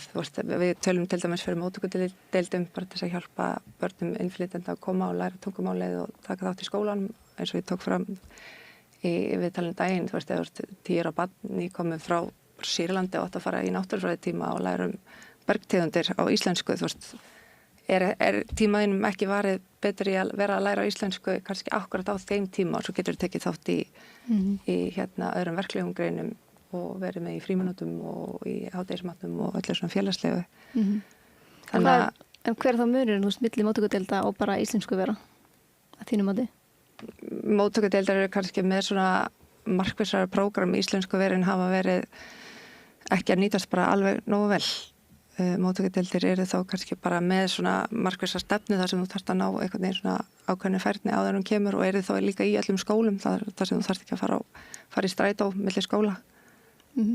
Ég get reyndar alveg sammála því en þá með íslensku veri í flestum skólum af því það er líka bara fyrir að aðgengi að tungumálinu er lykillinn að þáttöku í samfélaginu almennt séð og það var það var útrætt á íslensku verunum í íslenskukennslunni að hún var ekki alveg nóg markviss. Og þetta er ekki að skila sér og ef þetta er ekki að skila sér þá er þessu börn bara ennþá meira jaðarsett ef þau ná ekki að blandast. En þá bara spurninga að efla þá starfsemi og mynda þennan skýra ramma yfir. Já. Og bæta þjónustuna þar Já. Og líka, mér finnst bara svo mikilvægt að þetta sé í hverfisskólanum. Mér finnst það eitthvað neginn af því að maður hefur einmitt heyrt að þetta sé, þú veist, ekki í öllum skólum og börn sé, þú veist, tekin úr skólunum til þess að fara í strætó með stuðningsfulltrúa, þetta er bara einhvern veginn, já. En líka bara, sko, svo þetta virki, nú þekki ég mjög mikið af flott fólki sem að ámis auðvelt með að aðlagast íslensku samfélagi og það er bara eins og það er bara alls konar tráma þarna bakvið, það eru bara færni foreldra og svo er það líka bara hversu vel foreldra sjálfur ná tökum og tungumálum og það er auðvitað bara allir gangur að því, alveg svo við vitum ef við fyrir og lærum algjörlega nýtt stafróf og tungumál þá þurfum við að taka okkur tíma í það. Sko, hvernig sjáum við fyrir ykkur eins og bara einmitt að með inngildinguna, því að það er alltaf að tala um börnir í þessu samengi einhvern veginn, að það þurfa að efla íslensku kennslunni í skólunum eitthvað, en ég þekki dæmi þess að börn eru hreinlega að leysa svona fullorðinsverkefni fyrir foreldra sína vegna þess að það er alltaf á íslensku, þau eru inn í reikningum og er að þýða svona ýmsar upplýsingar sem þau ekkert að vera að hafa ágjur af, en það er, og þetta er eitthvað svona sem að mínum mati borgin geti tekið miklu betur utanum. Innilega sammála og mér finnst bara að það ætti að vera þannig að þú ert með einhvern að erlendu bergi brotin sem talar ekki íslensku og í vinnu að það sé skilist að þú sért að veita aðgengi að íslensku kennslu á vinnutíma, á launum, af því ég held að það sé eina leiðin til þess að ná þessu fram. Þú veist, það eru ógeðslega margir sem eru að vinna bara langa vinnudaga og eru með líka bara með mörg börn og finn ekki tíma til. Mörg námskeiðin eru sent á kvöldin og oft stundum líka bara dýr. Og fullt bara. Já, og fullt og bara lítið úrval og þú veist, íslenska ríkið er búið að skuldbinda sig í að tryggja að fólk hafa aðgengi að íslensku og mér finnst bara ekki verið að framfylgja því nógu vel og það er algjörlega leikillinn að inngildingu og það er algjörlega inngildingin að fólk geti tekið fullan þátt bæði samfélagslega og líka bara lýðræðislega í samfélaginu.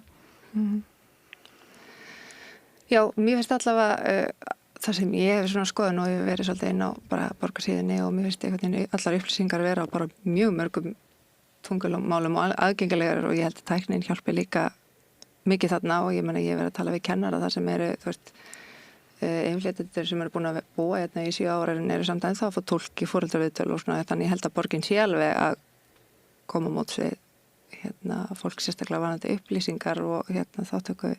En það er náttúrulega spurning líka bara með samstarf milli, þú veist, sveitafélagana ríkisins og bara atvinnulífsins. Þú veist, borgin getur náttúrulega veitt sínu starfsfólki þessa kennslu og getur sett ákveðin þrýsting líka á alþingi sem getur þar að leiðandi sett þrýsting á atvinnureikendur. Þú veist, það er ekki meiri hluti innflytjenda eru, þú veist, erlend vinnuafl. Mér finnst bara að það ætti að skilja það sé verið að veita þessa kennslu. Það er ekki bara fólk til þess að græða peninga af, skilur, þú veist. Við þurfum líka að koma með inn í samfélagi. En erlend vinnuafl sem eru, það talaði svona tímabundið sem kemur inn til þess að vinna yfir sumatíman í einhverju svona verðtíðum í ferðarþjónustunni. Þetta er auðvitað fólk sem hefur engan sérstakann svona hagaði að læra íslensku og þetta er auðvitað, þú veist, er líka stór hópur kannski, þú veist, og fer inn í árið þannig að þetta er einhvern veginn svona að því að það er allir gangur á þessu og svo er líka bara erfitt að læra íslensku. Já, við flókið tungumál til þess að læra. Já, ég meina, maður er ekkert að setja skilir eða kannski að fólk að læra íslensku sem er að koma að vinna hérna í 5 mánuði. Það er líka bara skrítið og og ég hugsa að flestir sem vinna í ferðarþjónustu tala ekki íslensku og finnir það bara með ferðast um landið og svona. Þannig og mestmegnið af fólkinu sem nýtir sér ferðarþjónustu eru erlendi ferðamenn, þannig að það er einhvern veginn, já, engin pressa á fólk sem kemur inn að tímabundið að vinna að læra tungumáli, sko. Þessi alveg bara fólk sem er inn að til lengri tíma, einmitt þessar fjölskyldur sem eru að nýta sér túlkaþjónustur ár eftir ár. En ég held að við getum ekki, þú veist, skellt ábyrgðin á einstaklingin, ég held að við verðum að grípa þau sem kerfi. Inngilding, það þýðir það. Hvernig leggst bara svona komandi kosningabaráttu í ykkur? Svona, er þetta, þú veist, er þetta stuð, aðeins rólegra heldur en kannski þið helduð? Það er að byrja. Já, ég held að Evrópumálinn séu svona Evrópusambandsmálinn aðeins að skepa fyrir okkur í stuðinni. Já, það er það bara kosið í ágúst. Já. En umræðan það að fara inn á flug bara okkar núna en það er alltaf ótrúlega gaman í kosningabaráttu það er eiginlega bara, maður saknar hennar bara þegar hún er búin alltaf og góð stemning svona í flokknum og hópnum algjörlega og þetta er líka allavega fyrir mig rosalega nýtt. Ég algjör núbi í þessu. Þannig að það ótrúlega mikið sem ég þarf að læra og ég held að með hverju viðtali og með hverjum viðbyrði þá var ég betri. Þetta mitt fyrsta viðtal. Fyrir utan bara RÚV viðtalið sem var líka mjög stutt. Þannig ég bara ótrúlega spennt fyrir þessu og ég bara fulla trú á flokknum og því sem við stöndum fyrir. Og já, tilbúin að leggja á mig þessa vinnu. Ég held að þetta verður bara mjög skemmtilega kostingar og ég get ekki beðið eftir að bara meiri umræði að fara af stað. Ég var alveg heitupottunum í sundlauginu morgun og ég var svona horfði í kringum og enginn að tala sveita pínu móðgu, sko. Þannig að ég get ekki beðið. Já, ég vona að við okkur takist bara kickstarta kostingabaráttunni bara með þessu samtölum. Það búið að vera mjög gaman og upplýsandi að ræða við ykkur. Er svona eitthvað sem að þið viljið koma að lokum? Eru þið með kostingakaffi eða eitthvað svona sem að fólk getur komið og kíkt á ykkur eða? Herri, já, við erum með opið hús á sunnudaginn frá 11 til 3 núna næstkomandi og hvet alla til að mæta. Á Hverfisgötunni? Á Hverfisgötu 105. Við erum geðið þá búin að opna kostingarskrifstofunni, erum alltaf með skrifstofunni í Hamraborg og auglýsum oft vöflukaffi og bara endilega fylgjast með á Instagram og líka bara á Facebook síðu. Silja Sóley Birgisdóttir og Kristín Kolbrún Voge, takk kærlega fyrir að koma og ræða við mig stuttlega svona það sem ég er svona efst á bugi og ég á eftir að sjá okkur örugglega aftur áður en að það kemur að þessu. Já, og hér skulum við bara setja punktinn í þátt kvöldsins. Ég þakka ykkur sem að fylgdust með okkur, öllum góðum gestum og samstarfsfólki mínu þakka ég samfylgdina í kvöld og bið ykkur vel að lifa. Góða nótt. Segðu það á Samstöðinni. Samstöðin er í eigu hlustenda, áhorfenda og lesenda. Sláist í hópinn og gerist áskrifendur.